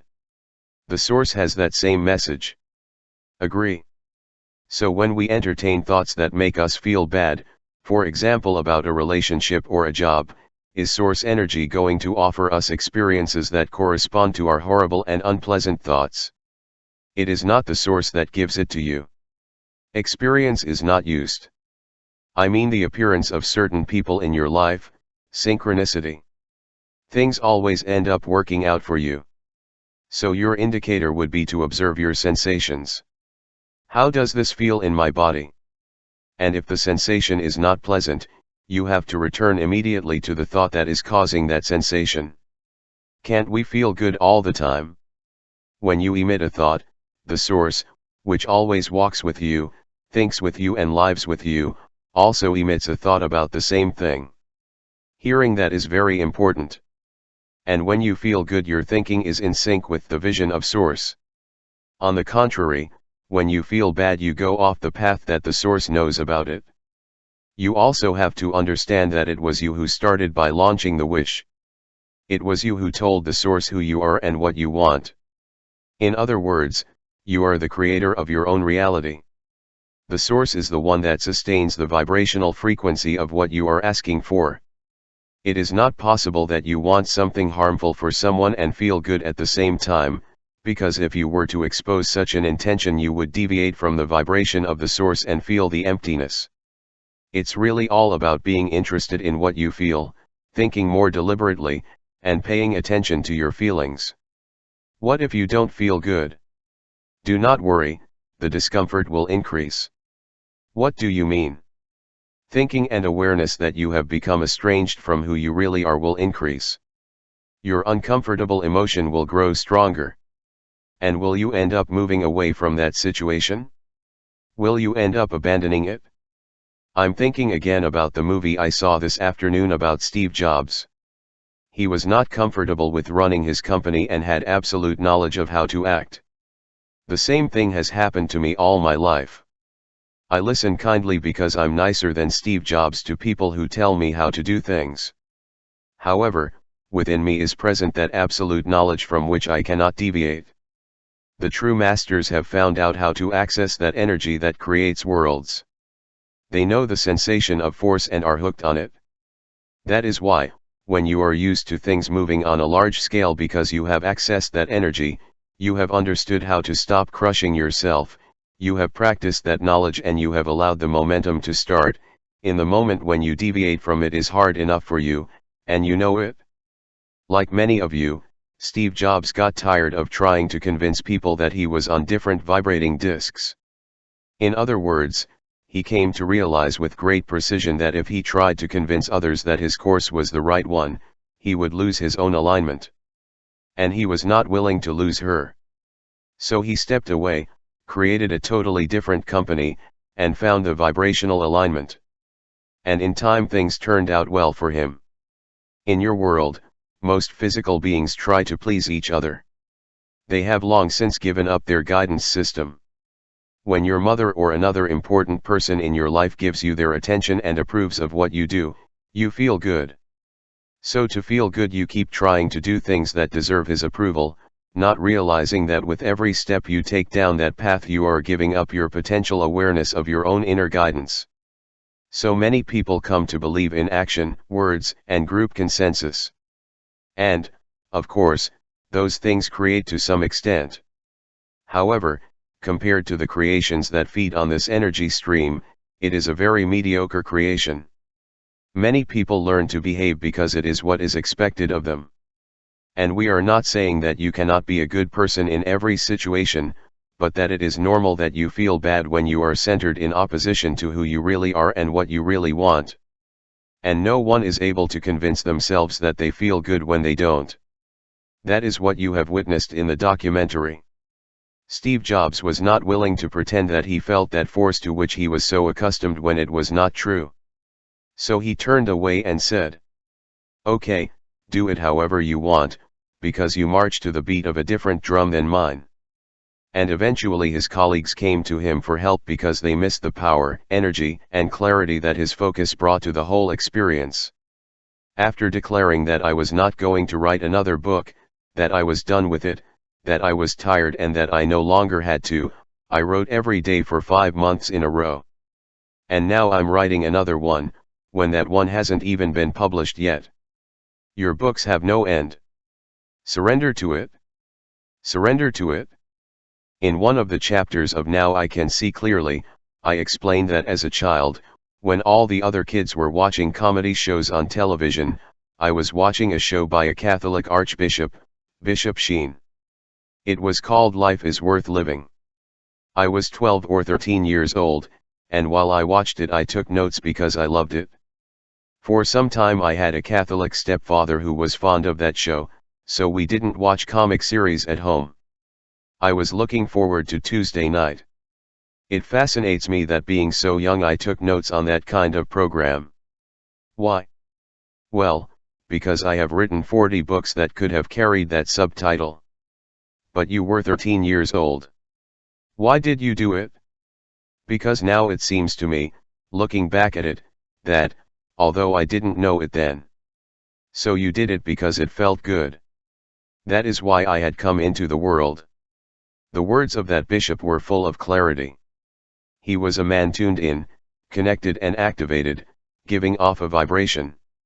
You listened to him long enough to feel a certain resonance. His words called you.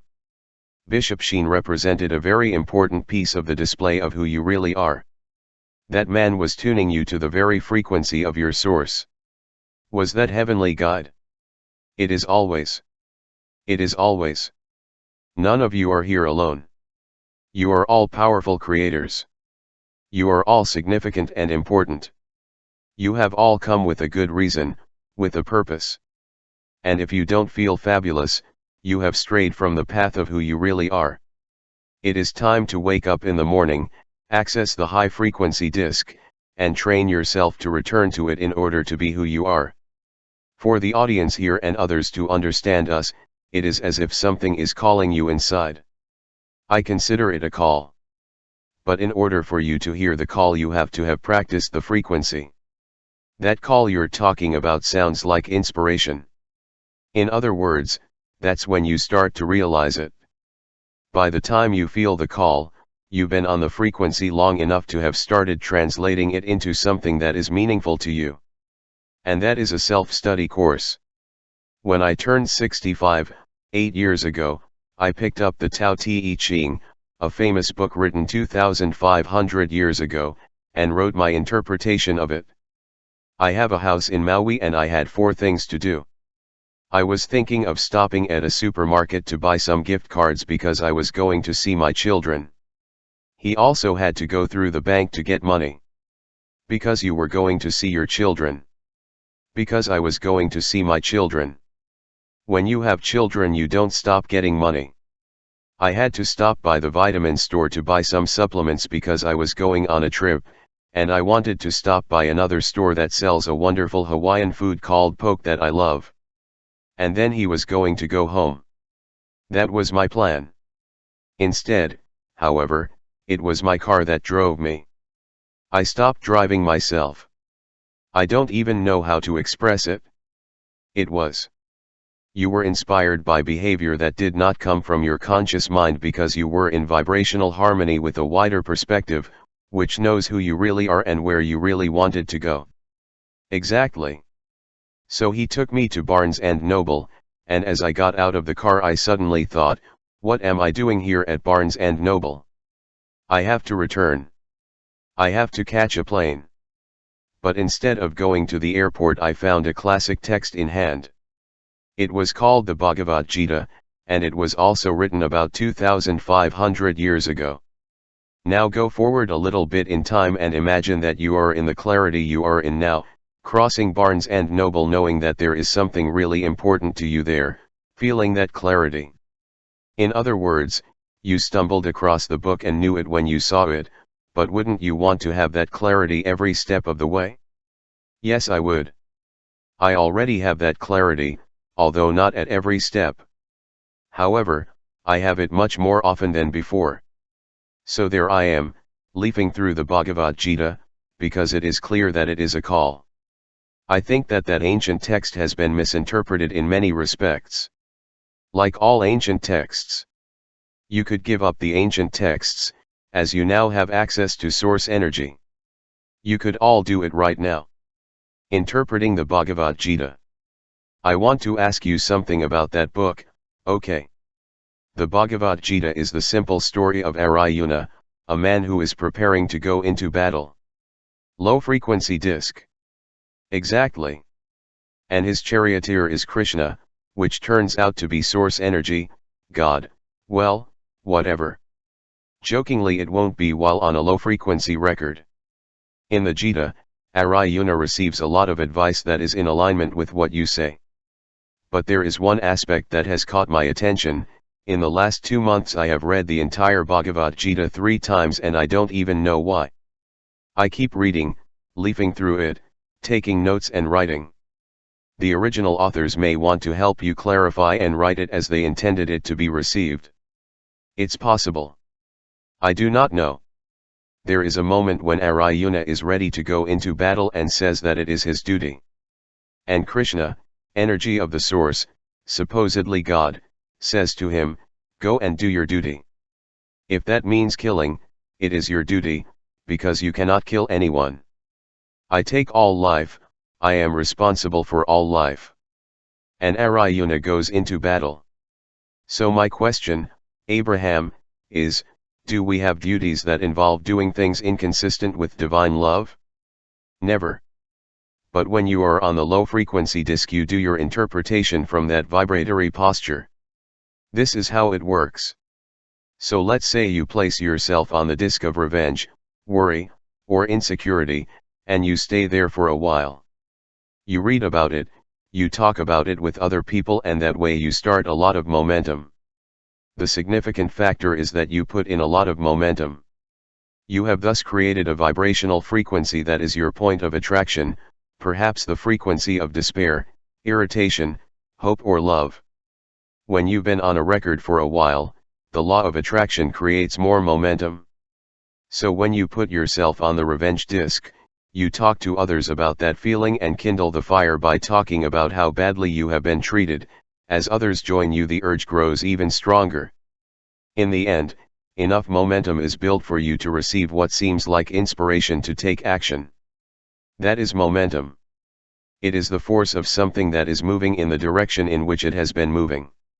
However, we promise you that this type of impulse, which is born from what you do not want and is accompanied by negative emotion, is not inspiration from source energy. The source never joins you on the vengeance disc. However, it seems that way, because feeling the desire for revenge is more pleasant than feeling that someone has taken advantage of you, and there is no doubt that attacking is more pleasant than being attacked. But there is another way. So there are many people who live their life doing negative things and saying it is my job, even though their work involves a lot of violence, a lot of hatred, a lot of death, a lot of things inconsistent with a higher consciousness. And they justify it based on what Krishna says to Arjuna, that is, this is your obligation. You cannot take any life. I take all life. And all life is given to me, speaking as God or Source. We do not question any of your decisions. We do not say that one behavior is wrong and another behavior is right.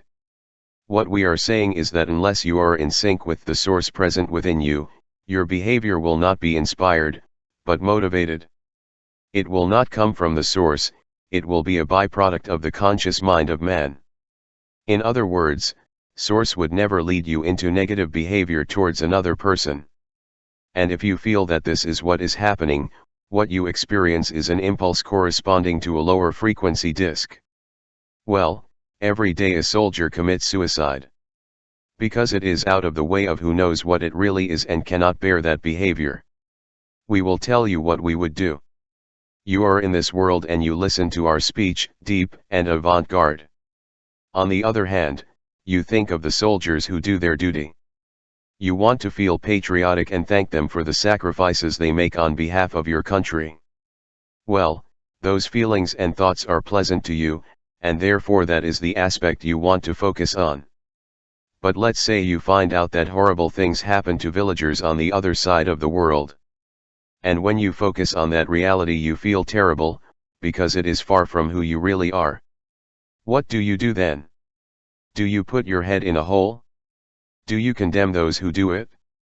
Or do you let this contrasting experience help you define what you want and then align with that? Are you starting to talk about a more compassionate world where people better understand who they are, where all children eat and feel safe when they wake up, where parents understand when they wake up that the world is big enough for everyone? In other words, you can give dysfunction a lot of hype, which is easy in a world with so many media. But you never feel good when you do. You have the ability to make decisions, and when you do you will discover your true power, because a person connected to the current is more powerful than millions of people who are not. That's very true. Therefore, if you hold your vision of what you want in regards to war or any other negative situation and are able to align yourself with Source in that way, you will feel the inspiration. You don't have to travel to that part of the world, you don't have to participate in the warfare or send money. When you align with Source energy while concentrating on the object of your desire, you are delivering vibratory capital. When you tune into Source and focus your attention on those things, other war-weary people who also understand that war is not the answer have the opportunity to take that path of least resistance that you have opened. I see it very often. I get a lot of letters from people. Many want to change the world, but the world does not need to be changed. If you believe that the world needs to be changed, with your struggle and effort you prevent your alignment with the Source, which offers you the means to change it. You must align yourself and then focus your attention on the improvements you want. Go to the high frequency disk and then focus. Spend thinking capital. In my talks I usually give the following example. Imagine that I give you a capital of $1 million and I say, go to the mall and spend it on whatever you want. Then you go shopping and in each one you buy something you don't like. And you come home and ask, why is there so much in my house that I don't want? So I say the answer is, because you are crazy. You have tried to fill the void with action. You're looking for love in all the wrong places. You have tried to fill the void with action and objects instead of filling it through alignment. And that does not mean that being aligned you do not feel inspired to buy some things. However, if that inspiration comes from the lineup, it will make sense. Agree? But our inner attention is not focused only on what we do not want, but on what other people want for us, on how things were in the past or even what it is. If you don't like what it is, and your thoughts are focused on what it is, it seems to me that you are going to create more and more of what it is. That comes from the belief that you have to face reality. Most people emit almost all of their vibration in response to what they observe. That way they just get more of the same and, of course, they believe it.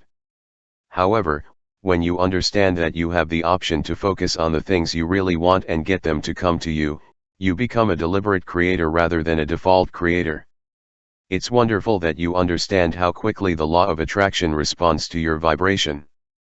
However, it is even more wonderful that you understand that the law of attraction responds to your vibration, and that you can feel the alignment/resonance or the misalignment/discord of the law of attraction responding to the Source present within you. As you expand and evolve, the Source within you proclaims who you are, and a powerful trajectory of wonderful things flows into you. When you stray from the path you really feel it in the form of negative emotion. And when you relax and allow yourself to get back on track, you perceive your clarity. Then you perceive your abundance. Then you perceive your worth, your desire to have fun, your vitality, your enthusiasm, and your passion. Then life is good for you, just as you intended. Are there ascended masters? Are there ascended masters? There is a lot of talk about people like Saint Germain and Jesus. Well, the lineup is not like a college degree that once you get it, it's yours forever. It is or it is not in the moment. But there are certainly those who capture the spirit of that alignment and work to maintain it. And that's what you're talking about. Can we access those people? They are at your disposal at all times. Human beings just have to focus on what interests them to see how easy it is to access them. And what interests them? Everything that interests you. They feel illusion. This space-time reality is the forefront of thought. Humans tend to think that this is just a testing ground and that the goal is heaven. But this is the forefront of thought. This is the place where thought manifests itself. This is the goal. The earth is full of sky. Earth is heaven. Or hell. You choose. Does the hell exist? Speaking of hell, is there such a thing? Only in the minds of disconnected human beings, of those who are separated from clarity. Animals do not know it. Doesn't confusion seem like a kind of hell to you? Doesn't apathy seem like a kind of hell to you? There are people who have behaved in a horrible way. Do you suffer any punishment when you leave this earthly plane? Human beings are used to being disappointed when we tell them that this is not the case. You punish yourself by depriving yourself of the source energy that is available to you at all times. What you feel when you reject that energy is very unpleasant. However, when you re-emerge in the non-physical dimension, you will leave behind doubt and fear, all grudges, hatred and confusion, and you will become the vibration to which this life and everything before it had destined you. About the Lamentations. While writing my book now I can see clearly, I was thinking about the low moments in my life and the things I had done, my behavior, my conscience. Yes, but how would you know that you are seeing clearly if you had not had the experience of not seeing clearly? How would you appreciate clarity?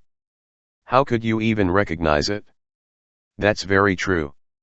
You would not have the clarity that you have found if you had not lived those low moments. And how can you live something different from what you are living? The source has always been there, urging you to move forward. From where you are now, you often look back and condemn experiences you have lived, regretting having taken that path. However, in reality, the source called upon you every step of the way, because it was the path of least resistance and therefore the only one at your disposal at the time. It's good that you leave yourself alone. The source does not judge you. You do it yourself. And then you separate from the source. When I think about how I have behaved in previous moments of my life, I think I have been lucky, because if they had discovered me. But things always turn out well for you, and your behavior did not deserve punishment. He did not deserve to be discovered. You only got a little bit out of the way.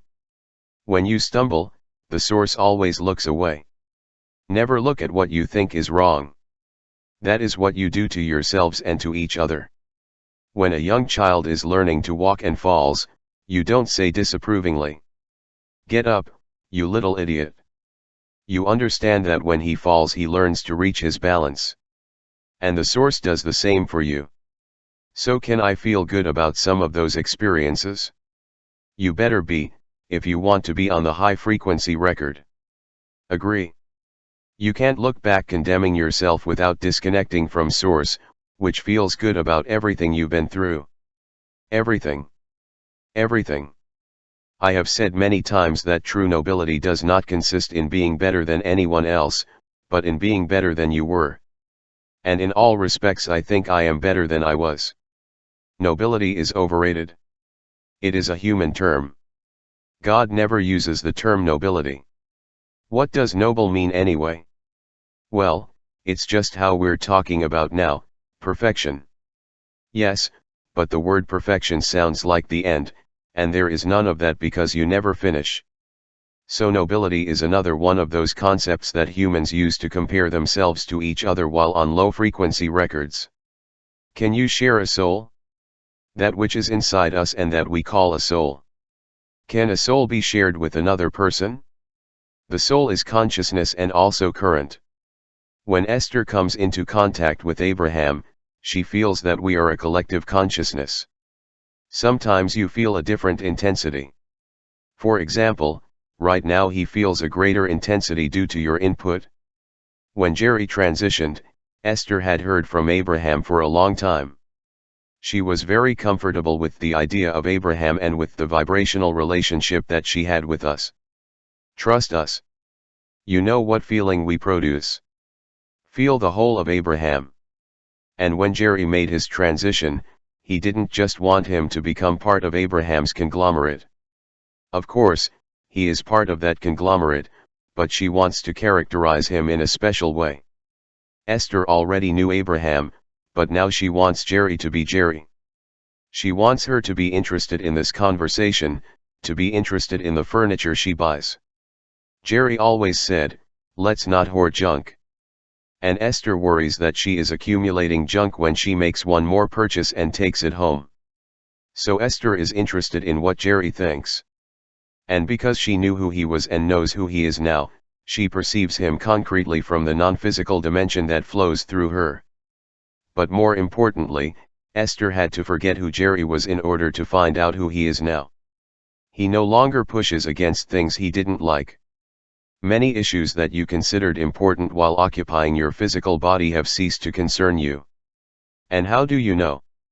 Allowing him to direct her to her new perspective. Esther had to give up some of the active vibrations she remembered from when Jerry occupied her physical body in order to find him now in the non-physical dimension. And as she longed to find him, she was able to do so. And in doing so you are finding your own inner self more strongly. That came as a surprise to Esther. For a long time he had lived absolutely happily, following whom he considered a wise man who was always loving, kind and good. She let him take the reins and followed him with absolute bliss. But now she's finding out that Jerry wants her to take the lead and that she enjoys the lineup she finds. Is it done through a sensation? Yes. When Jerry was in his physical body and he and Esther were having a conversation, she would say, "I want to know what you think of this." And he would say, "I don't think you really want to know what I think. I think you want me to agree with what you think." And it was true. Now Esther is no longer interested in Jerry agreeing with her. You really want to know what he thinks. You want me to direct your vibration towards that pure and positive energy. Do you signal when you are present? Does the furniture move? Do things fall from the bookstore? Earlier we said that while you had great resistance to your father, the force of your desire ultimately led to that wonderful moment of forgiveness and your return to full alignment. Therefore, the experience of Jerry and Esther will tell you many things. One day shortly after Jerry made his transition, Esther was in really bad shape.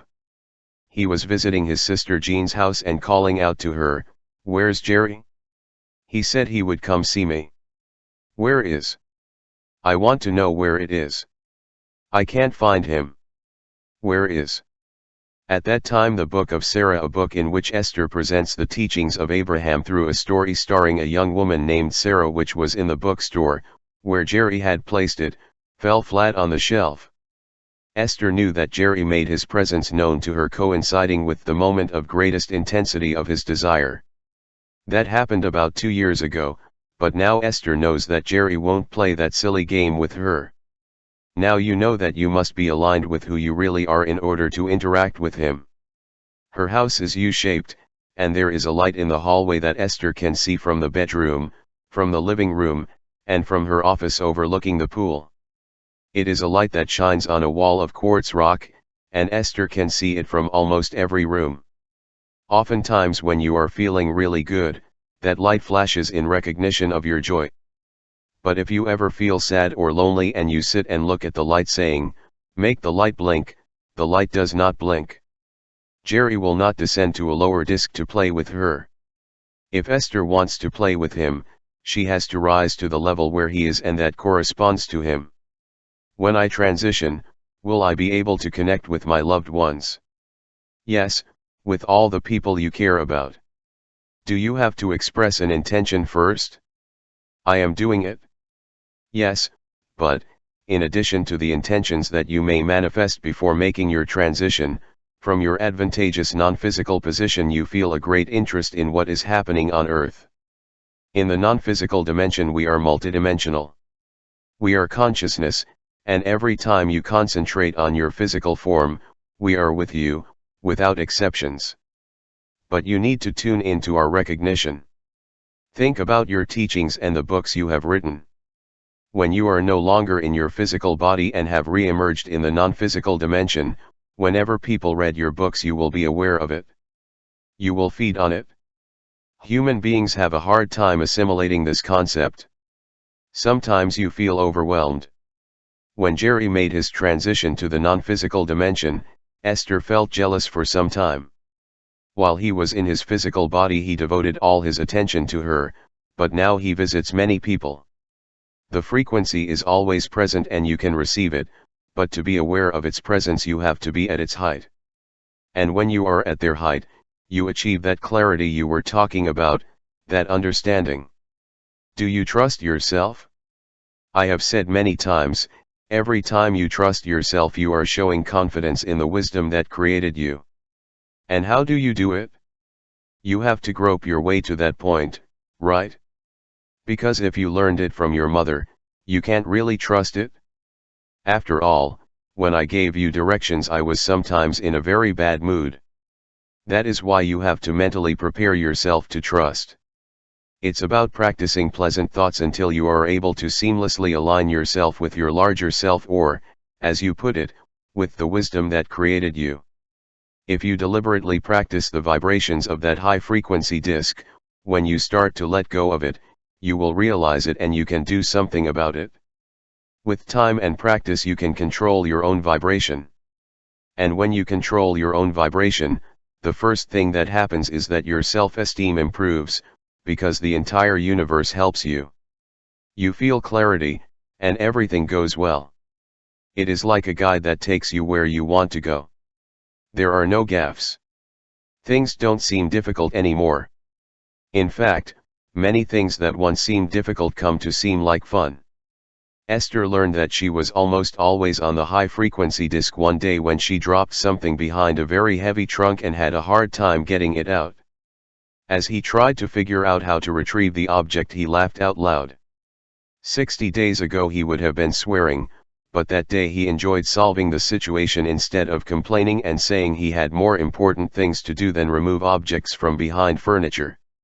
Doesn't life consist of those moments, one after the other?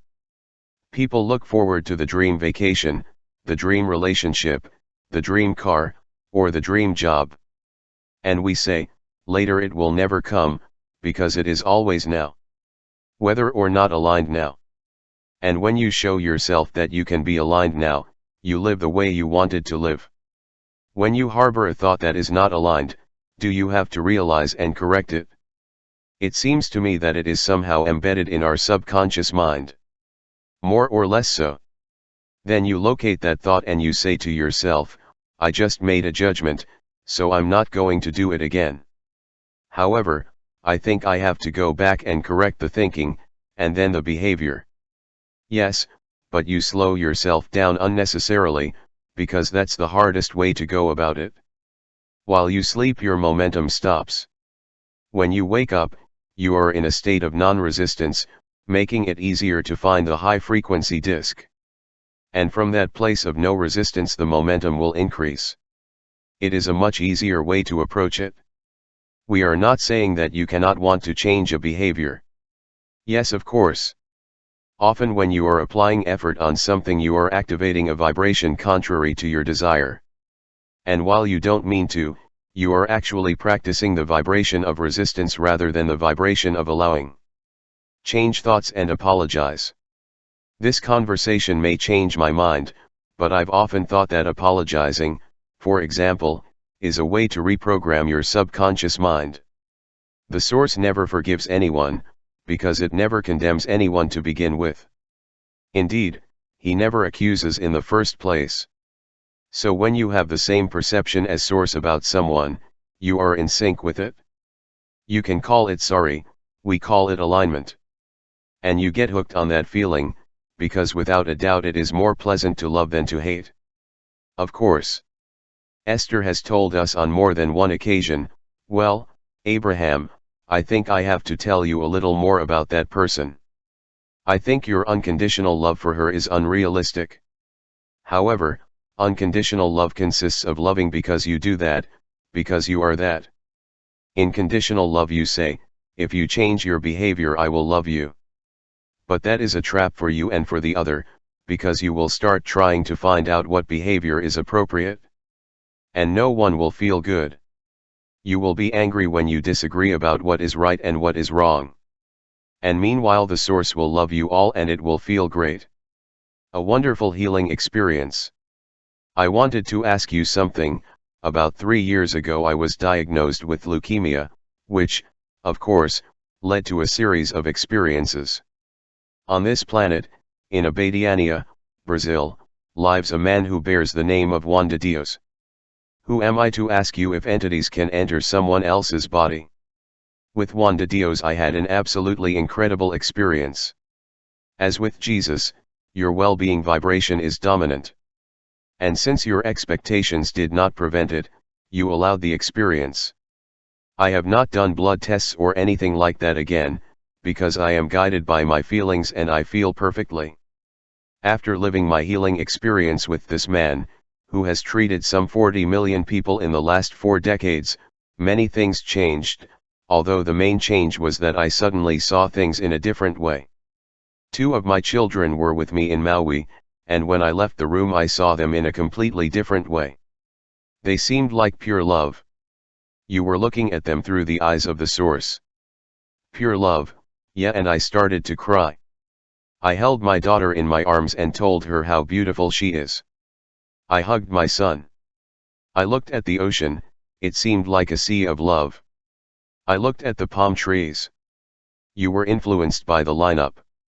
Yes, it was very powerful. I turned 71 a couple of weeks later. That morning I woke up in San Francisco, where I was filming a documentary about my father and forgiveness called The Best of My Teachers, and I felt an immense desire to give. I have never experienced a birthday like this, and I have not forgotten it. I went to exchange a couple of $1,000 for $50 bills, walked over to Union Square, and from 7 in the morning until 5 in the afternoon or so, I hugged homeless people. Old women looking for plastic water bottles, people who did not smell too good, people who were terrible. I was in a state of absolute happiness, of pure love. He had an immense desire to give, to be useful to others. That experience impacted me so much that I have written love on my shirt. That is why I write about divine love. That is why I am talking to you, who teach divine love. What an illusion it makes me to be in your presence. When they tell you that you have leukemia, there is associated fear. It is not so much about the fear of dying as the fear associated with the word cancer. Cancer of the blood.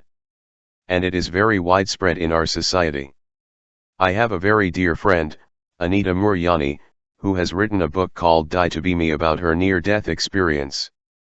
She was talking about her cancer and how bad it was, and how she was able to come back from it. He said, "Everything is just fear. Everything is just fear." I had the feeling that the entities that came to me through Juan de Dios were coming in and taking away fear, whatever it was, and replacing it with love. We would put it a little differently. We would exclude the withdrawal part and put the emphasis on the love part, so that the well-being vibration would be dominant. It is an interesting subject, because all the people who are here, in a physical body, understand that they are going to make a transition. And yet most human beings consider death inappropriate. Therefore, if the path of least resistance seems to be pulling you out of your physical body, you have to make a personal decision about how it feels to be here in this body. Knowing clearly what you don't want helps you clearly know what you want. And when there is a great distance between where you think you are and where you want to be, you feel uncomfortable. That is what fear is about.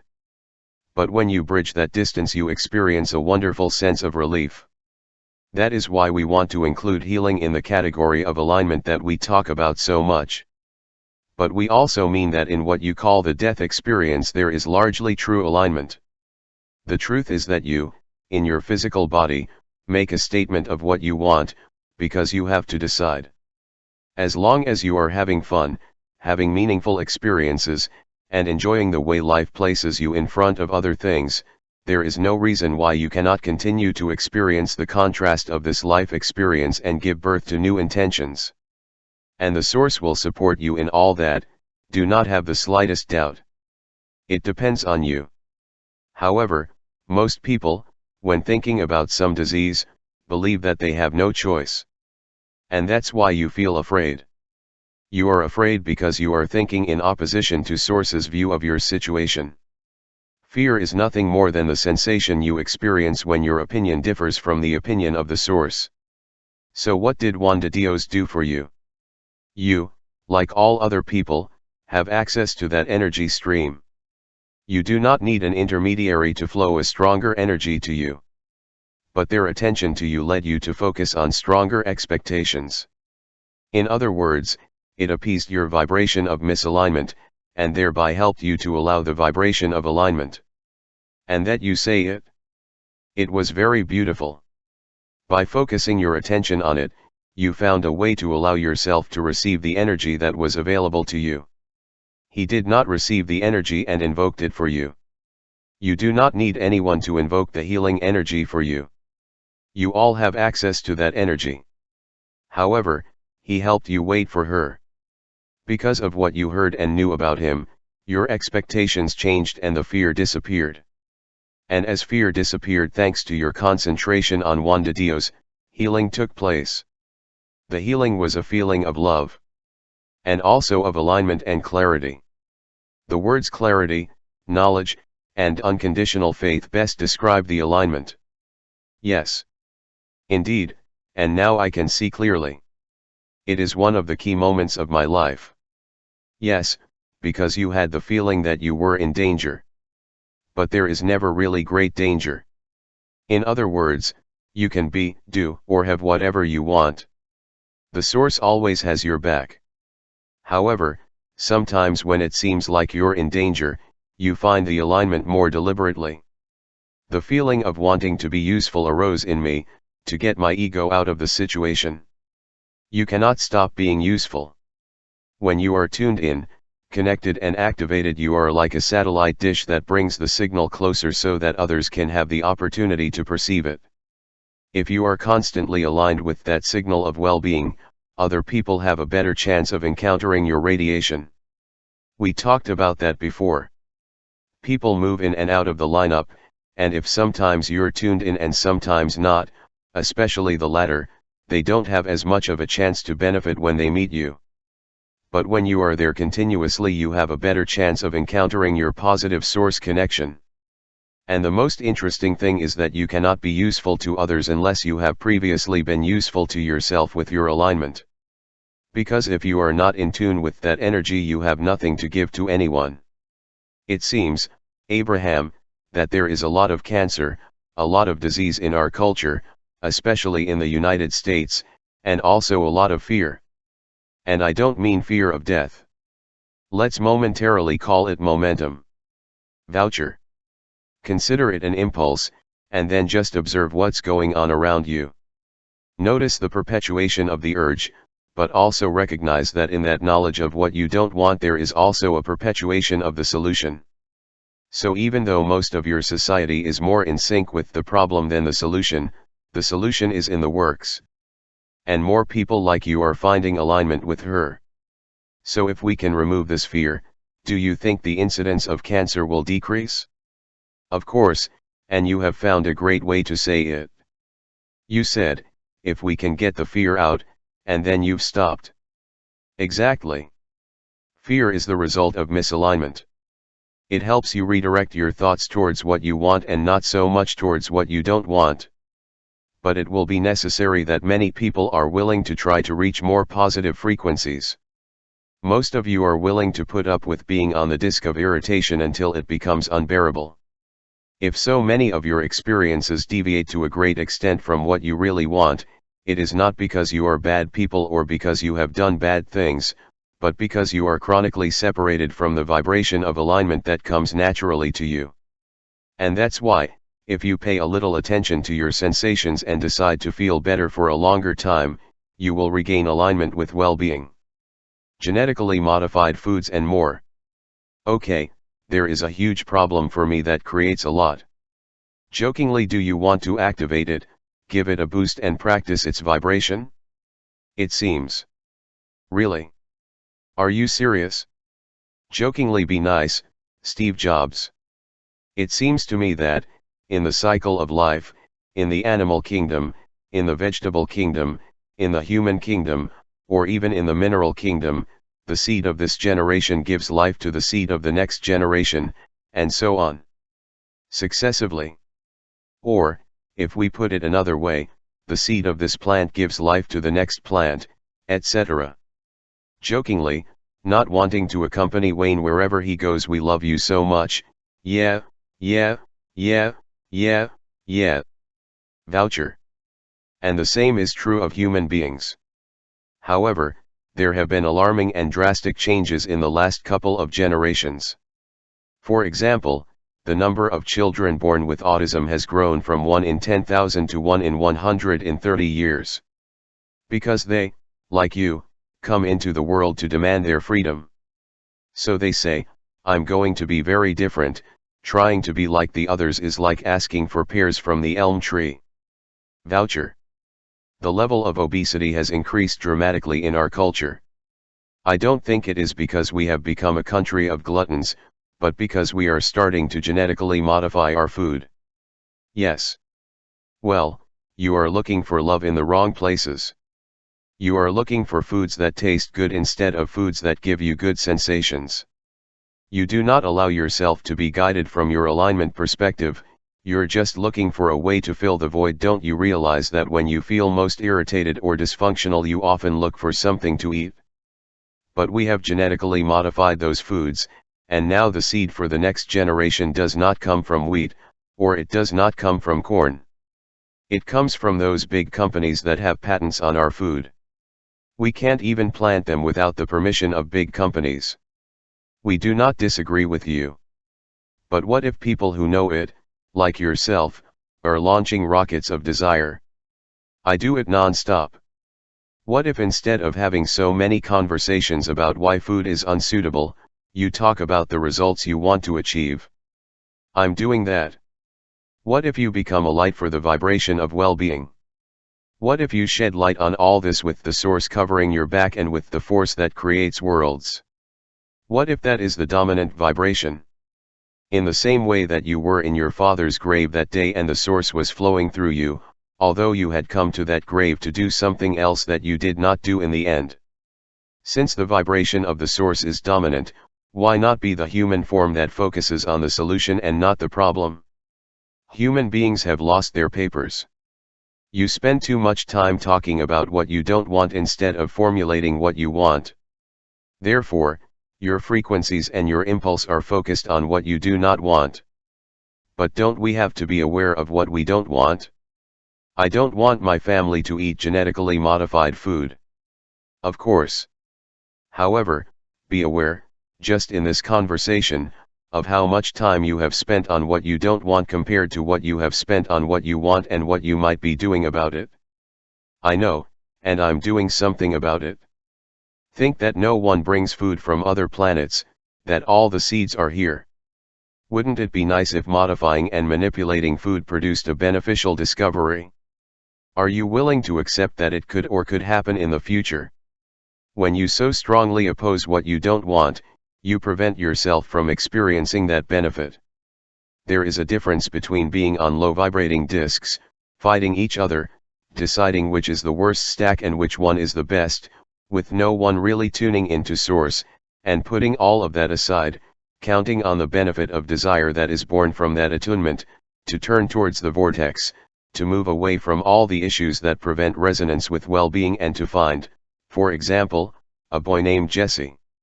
And during the time you spend looking at that child, you are in sync with all the good you have been asking for. Humans are confused. They think they have to find the problem, get to the bottom of it, take control, and kill it.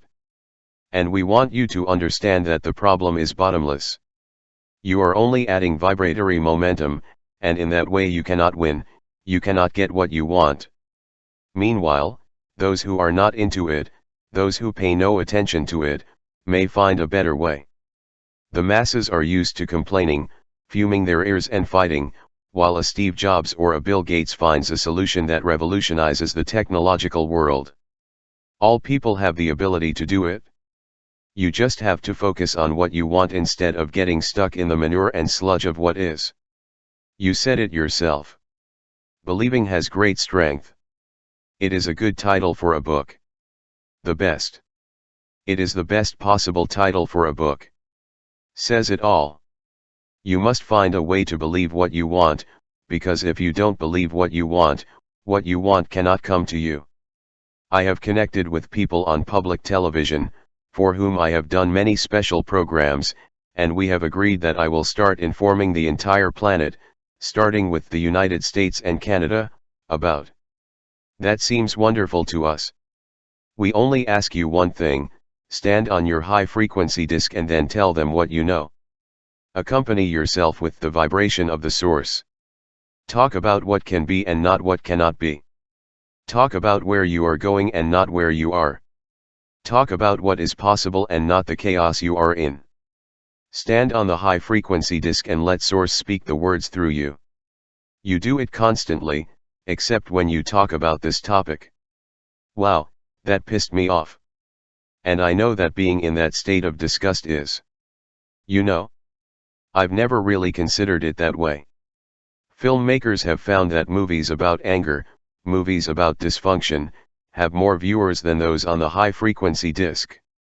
So if numbers and ratings are your goal, you make a movie that will appeal to where most people are. But you are not that.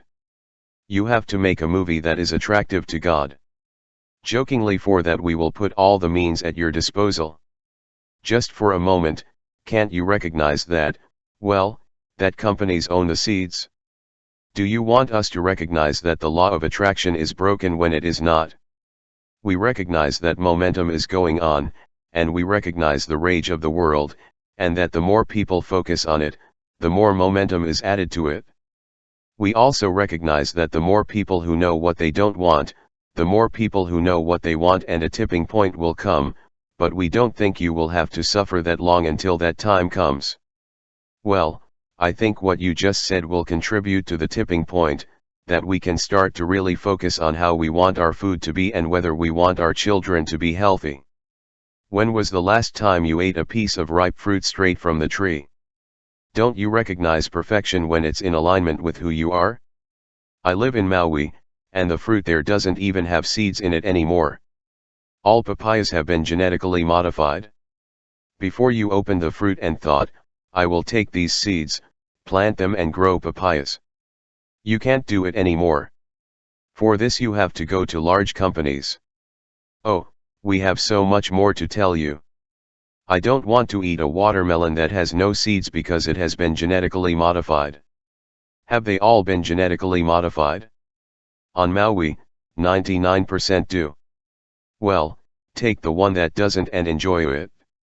And say, this is what I like the most. This is what I support. This is what I promote. Because when you fight what you don't want, you practice the vibration of what you don't want. And then the law of attraction brings you GMOs to give you what your vibration is asking for. But it's not fair. This is something that really. Well, if you were talking about things you don't care about, you wouldn't have launched those mighty Dyer rockets.